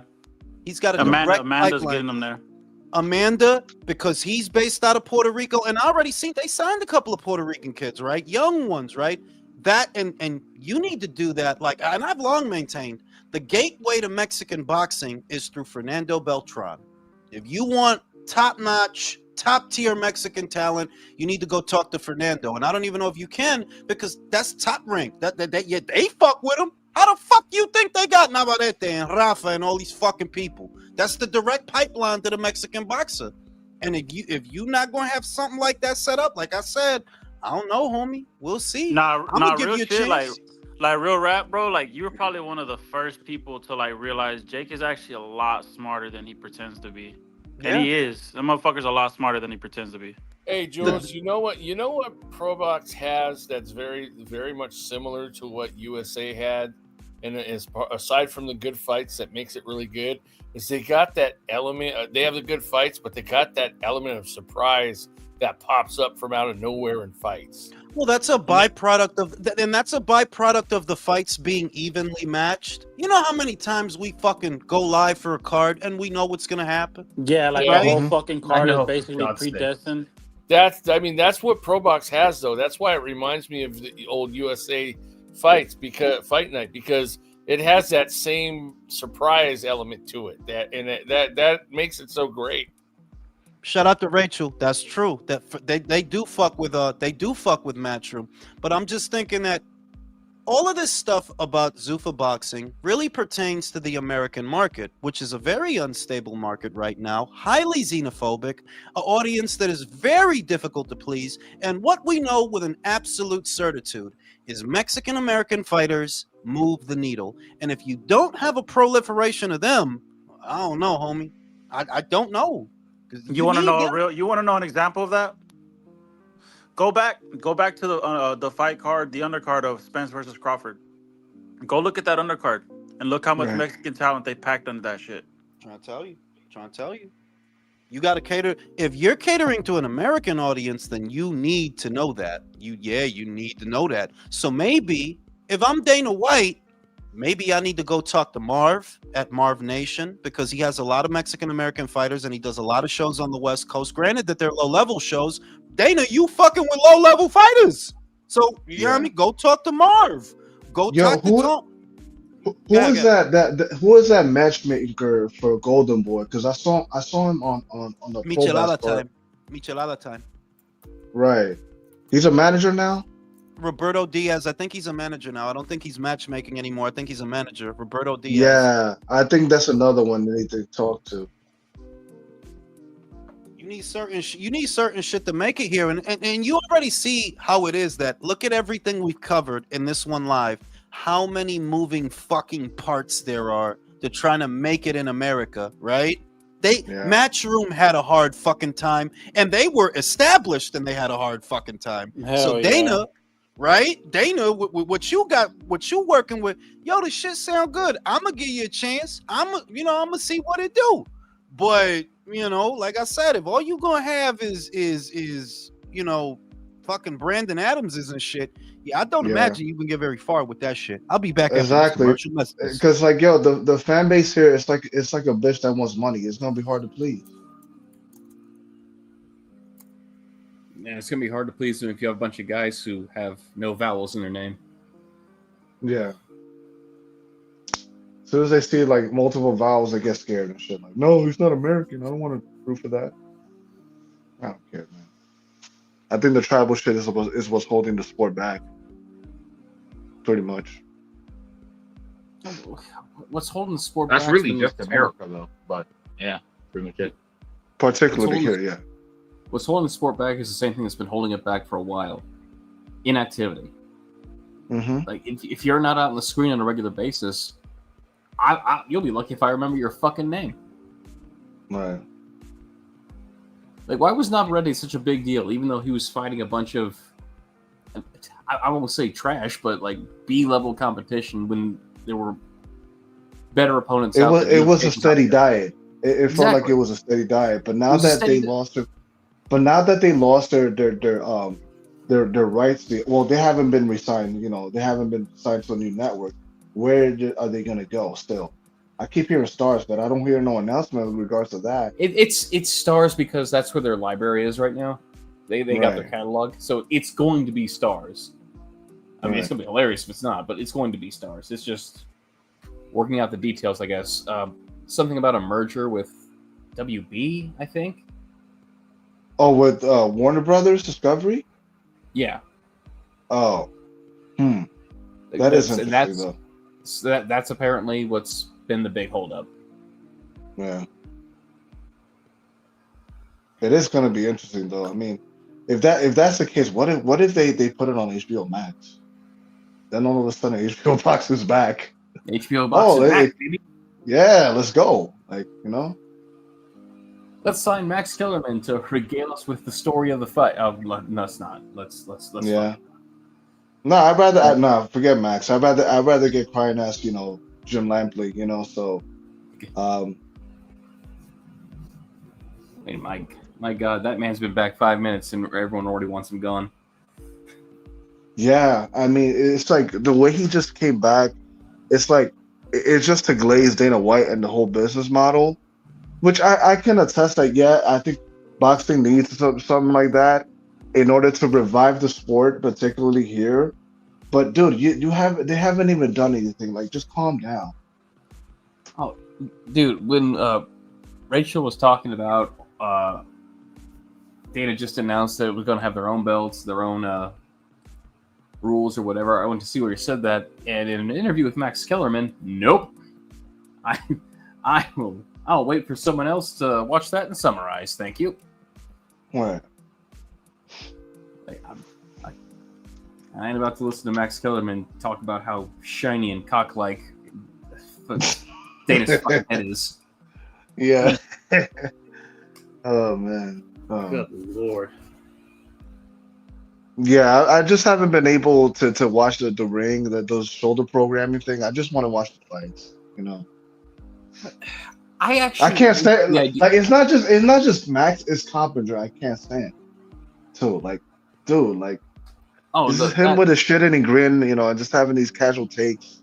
That walking, talking, fucking scrotum. Like, shit. The idea of a panel that talks about boxing is not it's not a bad thing. It's a great thing. I mean, look at us, like a bunch of jackasses late at night talking about the shit. Yeah, what the fuck you think this is, a boxing channel? Exactly. But I think the panel would be great for that. I think that shows regularity with the sport. It shows health. It shows promoting shit. But Max Kellerman and Mike Coppinger. Yeah, this is what we got. And LaShawn McCoy is the last person I expect to be there. I think that's just random. I would have went with Gabe Rosado. It's a popularity hire since he's the NFL guy. Yeah, I guess. And he's somewhat well known, and he's a fan of the sport, which I don't mind. Like, he gets the fan's perspective, but when the experts are slightly more educated fanboys, yeah. Ugh. And if you're gonna get a former boxer in there, can you get someone better than Chris Arreola, for God's sakes? Yeah, that's another one that's like, no, he's alright, but it's like he sounds punch drunk. I didn't know they were putting him in. You sure? Like, they don't have Chris Algieri instead? Like, did he? No, it's Chris. No, he's with boxing scene. I mean, Pro Box. I wish it was Chris Algieri. Nah. For one thing, I'd be able to understand him more easily.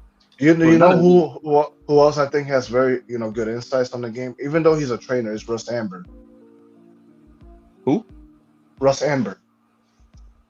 I don't know if I've ever seen him. I'm not familiar with him. Russ Amber, he's like he's basically the founder of Rival Boxing. He's been a trainer. He used to be like a cut Methaloma, I believe. I haven't heard anything from him though. Like, is he actually doing commentary, or is he just a guy you've heard in No, I think he has his own YouTube. I think he really he broke down this past fight between Crawford and Canelo. Yeah, he's another one that didn't think that fight was that close anyway. And hey, Virtuoso, you're Puerto Rican. Do you think it's appropriate? You're not? No. Get the fuck out of here. Wild guess. You see all this time. That's fucking funny, bro. You hear the accent or something? Like, what? I don't sound like fucking round one. Not every Puerto Rican smoke 30 fucking cigarettes, bro. You know okay. Well, what's your question? So you Dominican, right? Yeah.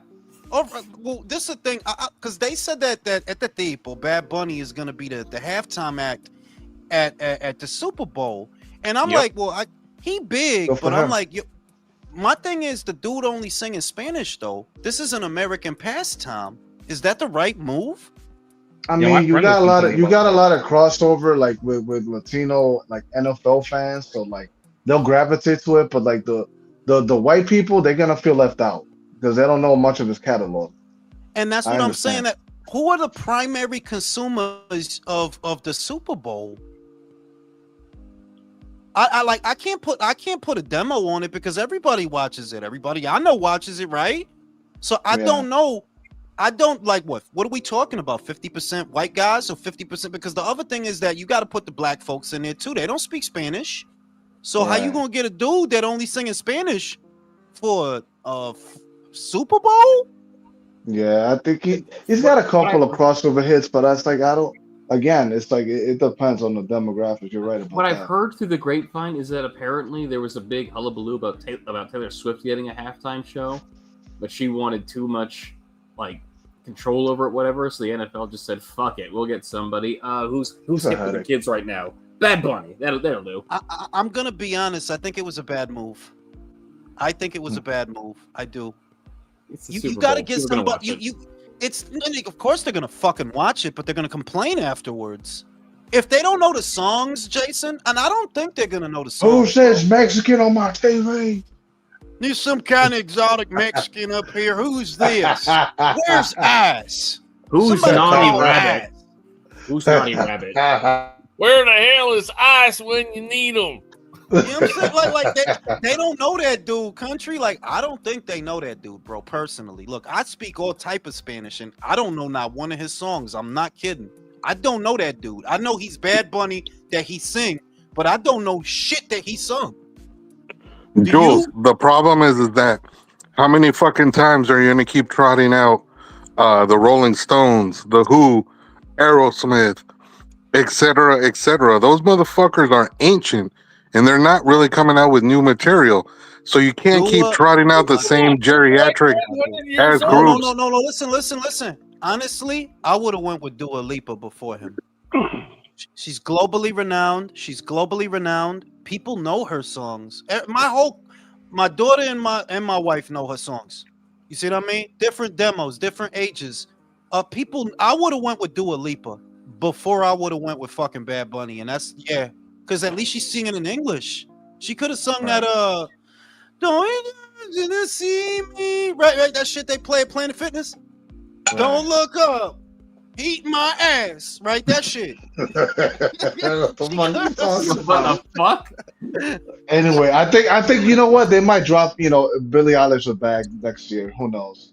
But that the old people are gonna be left out. Better, I honestly, bro, I would have said better Billie Eilish just because people might recognize the songs. I really think, I don't know that people are gonna recognize his songs, bro. It's gonna be weird that the dude is up there just singing in Spanish, and we don't know that the people at home know any of those songs. And I know they don't all speak the language, not all of them. And the Mexicans are gonna be mad, like they gave it to a fucking Puerto Rican. Why didn't they give it to Peso Pluma if they was gonna do that shit? No, you can't do that, Jules. You can't give it to Peso Pluma. How are you gonna equate a guy like? I mean, I'm not sitting here saying I'm a fan, but at least a lot of motherfuckers in America know who he is. Peso Pluma, there's not a lot of motherfuckers that know who he is. Espérese un momento, porque esto es la cosa. I would gamble that more Mexican American fans watch football than Puerto Ricans. Yeah, and guess what? They're not going to be at the Super Bowl. Absolutely. What? No. I know that, but I'm just saying that there's a greater likelihood that a chunk of those fans might know Peso Pluma. I'm telling you, I don't really think a lot of motherfuckers know Bad Bunny like that. Like, yeah, he known outside of that football sphere, but this is for the Super Bowl, bro. Jules, they had Shakira and J-Lo a few years ago. Come on. Bro. Everybody know. You know how many times I've rubbed one out to that? Well, to Shakira. Yeah, but what I'm saying though is that people were bitching about that. So it doesn't necessarily matter who you put on the stage. There are going to be motherfuckers that are going to complain regardless. I don't know, bro. I think it's a bad move, bro. I think it's a bad move. I do. I wouldn't have made that move. I mean, they tried to go with Taylor Swift, and she said no. No, I would have went with Dua Lipa and Taylor Swift making out for 30 minutes, and that would have been the show. Yo, you That's remember? how- You remember? You remember the 03 VMAs when Madonna made out with Britney and Christina Aguilera? Yeah, That was that was historic. hot. That was fucking hot, bro. You know how many people got a boner Bro, I off of jerked that, off to that. bro? Bro, I jerked off to that for days. I'm trying to tell you, dog. Like, I'd rub one out during the game. Shout out to motherfucking George. Start over Wilder's career. Who should train him? Ooh, that's a good one. Who should train? Oh, I like that. Right. That's a good question. If I'm starting Wilder over, give McGirt me- I would say Freddie Roach. McGirt. That's where I was leaning. McGirt. Roach for a heavyweight? Nah, bro. Yeah, why not? That Why couldn't he teach the same things that he teaches the smaller fighters to a heavyweight? low key, bro. Like, what's it It's a called? different Roach. Like, division. Ignacio, it's a different division, bro. I mean, like, And- why do you and, think like- Robert So are Garcia you going doesn't just train a lot of based on heavyweights? dudes who train heavyweights then? no. I mean, like, okay, so like, let's put this into perspective, right? To be honest, Freddie Roach, even though I don't rate him too much as a trainer as much as other people do, the guys that he trains, they have to be pretty skilled offensively. Like very skilled offensively, like really good feet, like really fast in and out movement a lot of the times, good jabs, good range. Like they have to do a lot. And they still get punched in the face. Yeah. Like You also have to admit, Ray, that Ignacio, that it's a difference between training fighters at lower weights and training a heavyweight. It is a big difference, bro. Yeah, but then we're going based off the premise that this trainer is going to teach Wilder everything, right? Like the basics and footwork and you know, feinting and all that, right? So we're literally starting from scratch.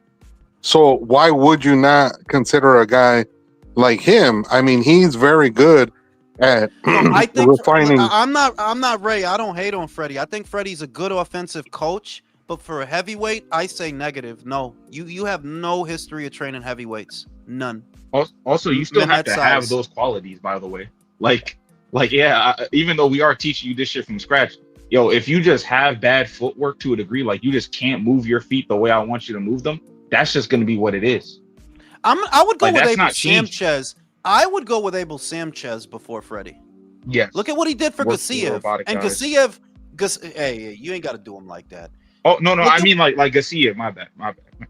No, but look at what he did for Gassiev, who had no amateur experience, none of that blue chip amateur bullshit, and he got that dude the 2 alphabet titles. Right? I could see Abel helping Deontay with his jab to have a better jab, and that will definitely carry over to the right hand. I would go with Abel Sanchez before Freddie. Yeah, actually, yeah, no, I second that because, and I'm gonna actually stick to the robotic guys thing. I said you got guys that were like European top amateurs, and they had that very rigid way of fighting, like Golovkin, like Gassiev. And in terms of especially Golovkin, he was able to make him into like what's it called, a multi-dimensional like inside fighter. Like he had the work on the outside that he could use, and he had very good inside work, very good hooks. What's it called? Even the way he just moved his head on the inside. If Wilder could soak up like 5% of that, that's a long reigning champion. Yeah. I would go with Abel Sanchez, Buddy McGirt. Who else? Who'd be a good trainer for Wilder? You don't think Teddy Atlas could train him, Jules? He could give him a speech. What the fuck? He could give him a good pep talk. He could do what Malik was doing for him in that corner. Yo, some fake motivation. Right? Like, yeah, like, I you know, got he give him a good I pep. got your wife on the phone, and she said she's blowing another dude if you lose this fight. Like, you give him a good Yo, pep talk. he could. Have you ever heard the pep talk that I was something Diaz? Is it Joel Diaz? Like when he had Cardenas, and I forgot which fight it was, but he was in his corner and Cardenas was looking bad, and he was like, "Yo, you gotta win this fight. If you don't win this fight, your career is over. What are you gonna do after this fight?" And I remember Boxing Gems was watching this shit. He's like, "Damn, like, what's he gonna do after this fight if he loses? I don't know, get another fight. Like, that's fucking crazy." That's crazy. Yeah, like shit.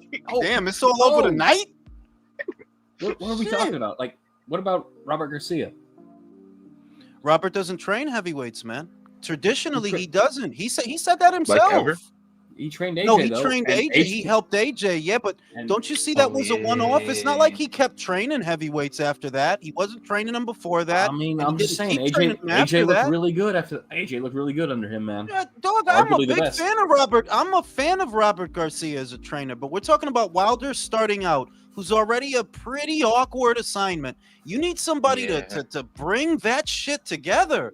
And I would say no, Abel. Abel can help you with your jab, which will definitely carry over to your right hand. Abel's the guy for me. Abel's my top pick for Wilder's trainer. Abel Sanchez. The weird fucking thing is he already started out with a pretty great guy in fucking Mark Breland. So it's like, well, maybe Wilder's just a fucking moron. How about that? That it doesn't matter who trains him. Look, he probably I would understand Mark always be that Breland way. never got a job after Wilder, and I think it's for some pretty good reason. Oh, it's possible that he just didn't want to, keep training people, to be honest. But I feel like it's kind of odd that, for as good as people saying Mark Breland would be as a coach, I'm not saying he's bad. I never saw you get anybody. Don Juan said Wilder should go to Manny Robles. That's not a bad shout. Manny has trained a heavyweight, at least one that we know of. Look, you can resurrect Emmanuel Stewart. It won't matter. You think Wilder was always going to be dog shit? Yeah. Fair enough. I mean, fair enough. Part of it is work ethic. Like, yeah, if you have to convince someone to go do road work and being a good student, and I don't think Wilder's a good student, Jason. Nope. I don't think anybody would disagree with that. Thought he knew everything. Yeah, he figured it once he found his right. He thought that's all he ever needed in life was his right hand. So right, go jerk off with it. No, he jerks off with the left. He's got to give the right a break. Come on. Yeah. For sure, but the right guy with metal rods in there, bro, might rip his meat off, bro. For fucking 5 years, I thought Virtuoso was Puerto Rican, man. You learn something new every day. I think you've asked that before, and he told you he was Dominican, and you just ignored it. Yeah, I probably did because I wanted him to be Puerto Rican. Like, such a diverse panel. We got Haitians, we got Puerto Rocks, we got Brits. Some of them are from Wales. Like, it was fucking great. And there it is. And yeah, man. You think that? Wait, hold on. What if you switch this question? And you put on AJ instead. Ooh, somebody for AJ to start out with. That's it would be it would be some of the same people, but I think you would have some more options since you're working with Yeah, but you know what the thing is that talent. It kind of brings me back to that thing where I say that he started off pretty fucking great, if I do say so myself. He was ready to fight for a title at only 14-0. Started off pretty fucking good. I just don't know that I look at that and say, oh well, this could have been better. No, it was pretty fucking good, to be honest. Pretty fucking good. Yeah, but that first world title was against Charles Martin. I know, but that's more than we can say for a lot of people. I don't sneeze at that, bro. I said it the other day, Ray, and I don't know if you're going to agree with this. If Wilder would have fought that Charles Martin, I don't know, bro. I don't know. I mean, he struggled with Harold Sconiers. He wouldn't struggle with Charles Martin. Right? And Charles had a hefty knockout percentage. He knocked a lot of motherfuckers out. And nobody beat Charles as easy as AJ did. Nobody. Everybody struggled. Jaron Anderson struggled. Kovnowski struggled. Ortiz struggled. I don't sneeze at that, bro. I don't sneeze at that. Shout out to motherfucking George. Joke fight. Joe Gaddy versus James Kirkland at 154. James Kirkland. Yeah, James was pretty good at 54. I don't even think Gaddy was comfortable fighting at large welterweights. Okay. He said Joe Gaddy. Joe Gaddy. Wait, who's that? Fuck if I know. Yes, that sounds like a USA Tuesday Night Fights guy. Right, Boxcar Gaddy. Fucking but yeah, man. Hobo Junction Gaddy, Jules. I'm saying that. Who was that dude that beat Josue Vargas, the second guy? Remember they got him another guy. I think it was Dillinger. Yeah.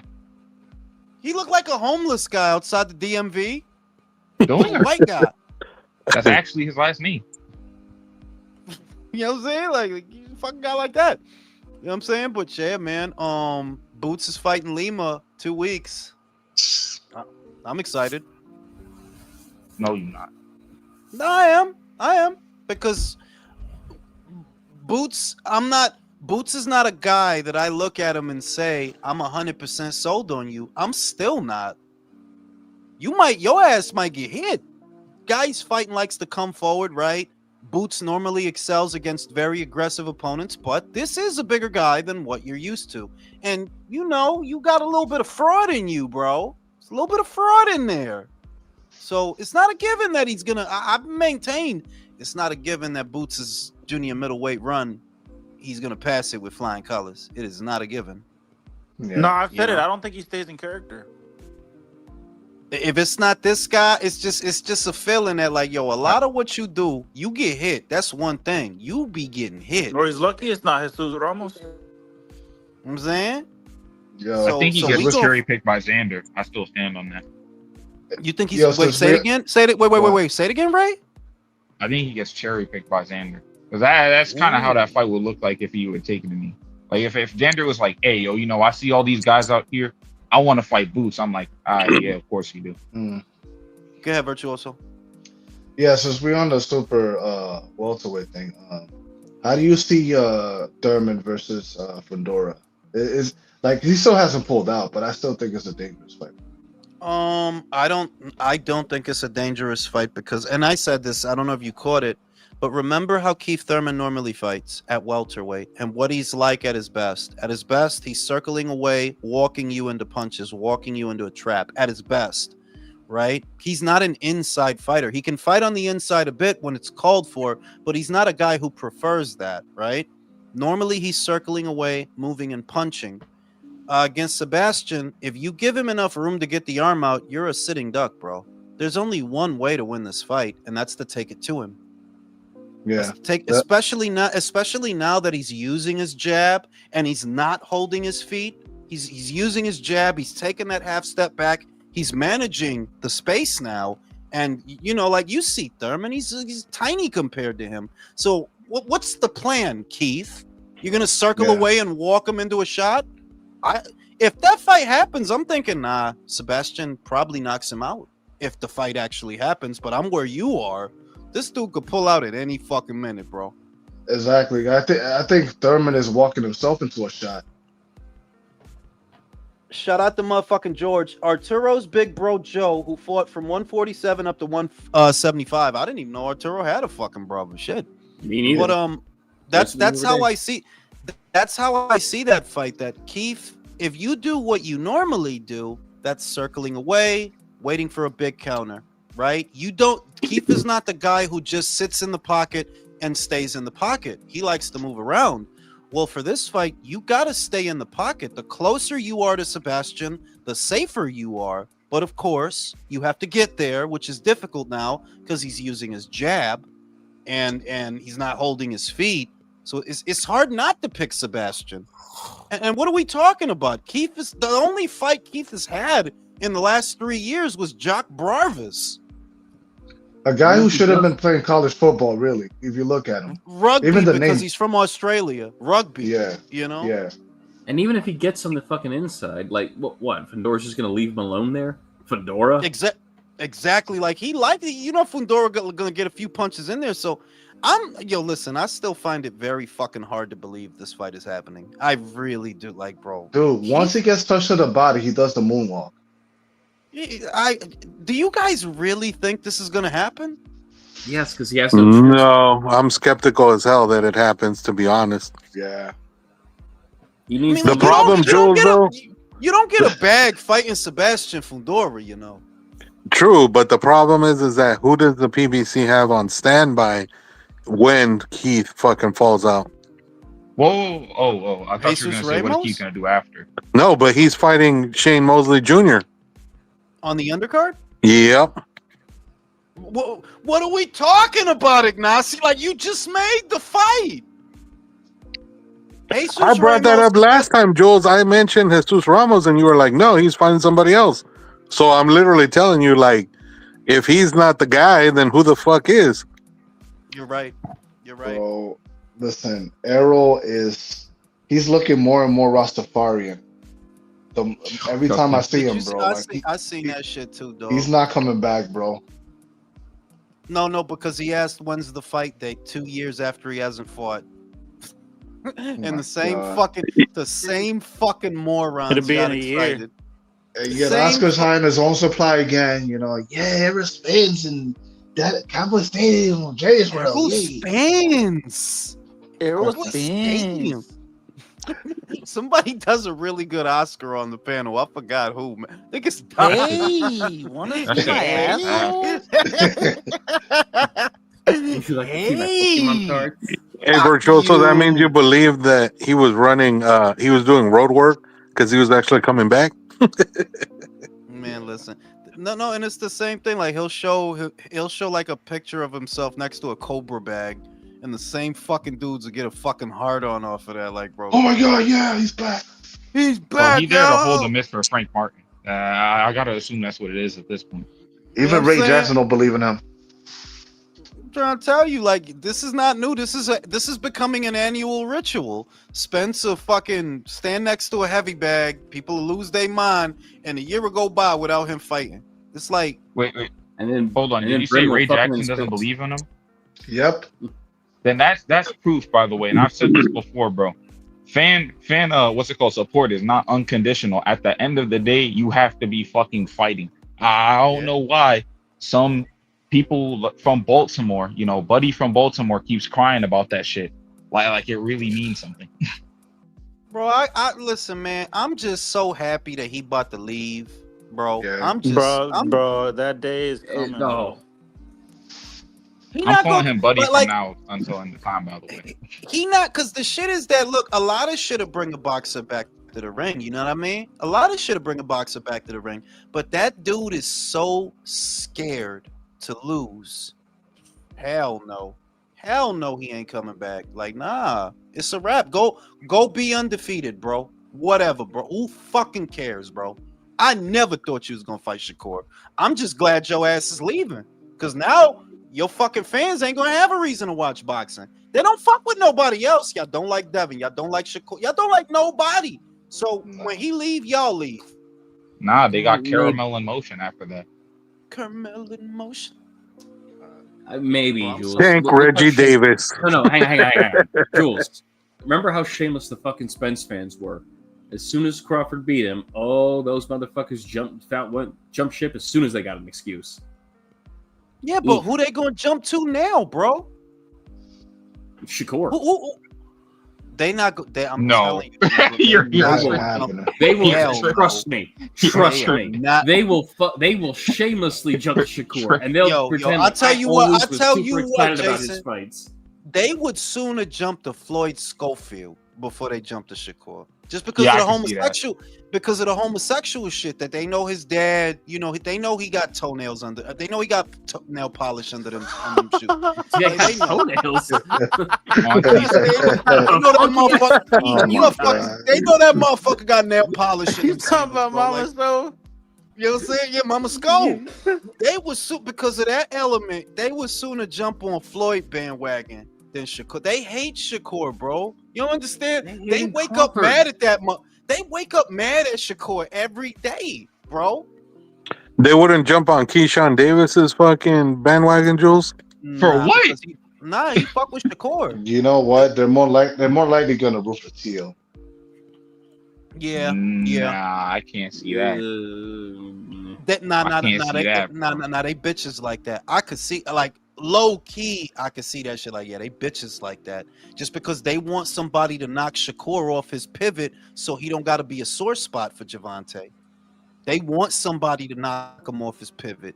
They would prefer it be Tio because then they could be like, you lost to Tio, that lost to George, that lost to Devin, that lost to Ryan, that lost to Javante. That's how they would do that shit. Yo, what the fuck? What the That's a hell, long Jules? list. They're gonna come up with the fucking the Isosceles- Kevin Bacon 6 degrees of separation shit. That's exactly what they would do. Isosceles triangle theory.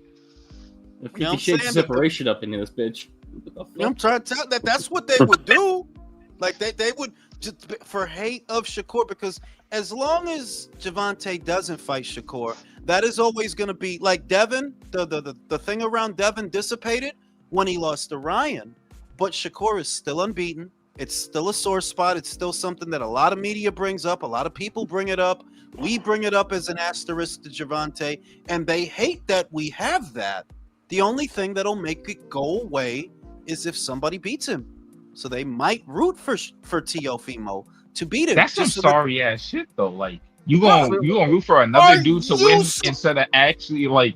Ray must not know what kind of fans these people are. Ray. These are the same really people. surprised, bro. No, Ray. It's These like are the same it got people. kind of Ray. am a little bit. Right, these are the same people who were like, Tank, you need to fight somebody. Tank told him to shut up, bitch, and their immediate response was, Tank really cares about us, guys. Like, he's just really stressed out. Actually, you know what I'll say? I'll say I'm not surprised because I remember I saw like Tank fans rooting for Lamont Roach to like lose to like Kermo Moton. I'm like, all right, so first off, that fight's not happening. But two, let's say it did and Kermo Moton somehow won. That would mean a prospect with barely any fights did way better than Tank. I don't know why y'all are happy about that. But they just want momentarily. They just want this to go away. They want this Shakur Javante thing. They want it to go away. And you know that Shakur is one of few fighters I would say that stands a halfway decent chance of retiring undefeated. He stands a chance because remember he's not staying at 40. The only way I see Shakur winning a fight losing a fight is if he takes on a guy that's too big, right? Then yeah, he could lose. But he plans on going back to 35 and girthy. For Chan. Shout out to Lady Chan. The only way he loses is if somebody outsizes him. And because he's going back to 35, well, that shit ain't gonna happen. It's not gonna happen. Not gonna happen. You know? So they really want somebody to knock Shakur off his pivot, and they would do that homo shit. They would definitely do that homo shit. They'll probably hop on a Gary Dude, but considering how he's moved up in weight as he's gotten older, you really expect this dude to be disciplined enough to stay at 35 for a long time? Yeah, he said he's already like barely. He basically said he's like just making 35 at this point. I don't see that. Not a long time, Ignacio, but long enough that. Because he could move up in a year. You know what I mean? Like if he beats Teofimo, I think he is. Moves down, maybe fights Floyd Schofield, one other fight, then moves back up, right? Then moves back up. Depending on what the landscape look like, he might be all right. Because think about it this way. Shakur Stevenson versus Jack Catterall. Who win that? Shakur Stevenson versus Dalton Smith. Not the fans. I can tell you that much. I don't want to see that shit. I don't want to see that shit at all. I'm good, bro. I'll keep my TV off. I felt that shit. To do that day. You know what Ray will do? He'll turn the TV off, unplug it, then turn it around to face the wall, then leave. Oh shit, bro! I'll start a whole new hobby I ain't never fucking done before in my life. I'm trying to that depending on because the main guys you got to look at that could be a potential health hazard for Shakur are big pressure guys, big guys that come after you all 3 minutes of the round. So who's like that? Matthias is like that. Gary Antoine Russell is like that. Andy Hirioka is a big kid. He punches hard. Isaac Cruz. But Isaac struggled with Giovanni Cabrera. So let's calm the fuck down here. Right? let's calm down. Don't go crazy. Calm the fuck down. Let's calm the fuck down. But those are the guys that are credible threats to Shakur. Someone who's not only bigger but persistent. And we don't. Matthias could lose in about 2 to 3 fights, fellas. He could. No, He's yeah, not. the He's way not he fights, yeah. the chin is gonna give out sooner or later. We don't know that Gary Antoine Russell will still be there in a year and a half. So I'm just seeing a thing where Shakur goes down, fights 2 more fights as a lightweight, moves back up. We don't know that the same people are gonna be there. We don't know that. We know that No, right, 'cause he's Polo's going man up is gonna for be Tio, there. right? Lindolfo Delgado is gonna be up there. You know, he's gonna be there, but yeah, because he said he's gonna fight Tio, then move back down. You know, so we'll see. You know, we'll see. Shout out to Mr. Calderon. If Keyshawn keeps doing loser things, they'll jump onto him. Yeah, all he got to do is beat up. But he's Shakur's best If he friend. gets like he's get a couple of traffic tickets, punch at least one broad in the mouth. Don't pay child support. Yeah, he'll be on there. They'll fucking love him, bro. He's already threatened to punch a bitch in the mouth. Remember, he got on Tio's case. That is true. Okay. So yeah, like they won't go to Keyshawn though. They won't go to Keyshawn and they won't go to Shakur. They won't go to anybody who wanted a real. They would prefer that it be Lopez just because they know that they can make fun of Lopez so that they can then make fun of Shakur for losing to Lopez. That's their frame of mind. Like I said, if Shakur loses to Lopez, Lopez lost to Kambosos lost to Haney lost to Garcia lost to who? If you got to do that much backtracking, it's not worth doing. It's never Bro, worth doing if we got to backtrack that The hard. wild shit is And green grass grows all around. Green grass grows all around. You think they won't do that is the wild part. They'll do that. Bro, that's a long track. If I read that in a message, I'm not reading that, bro. I'm blocking a dude that Javante told to shut the fuck up and be a fan, right? What does he go on the other dude to say? He only said that because he cares. He only talks to the people that he cares about. Bro, he could have posted a picture of him kissing another dude, and it would have been as gay as that. My dude, don't underestimate these motherfuckers, Ray. Do not. They are capable of anything. Now, on that note, I'm going to sleep. I see y'all on the next one. All right, night, man. Peace. Night, everyone.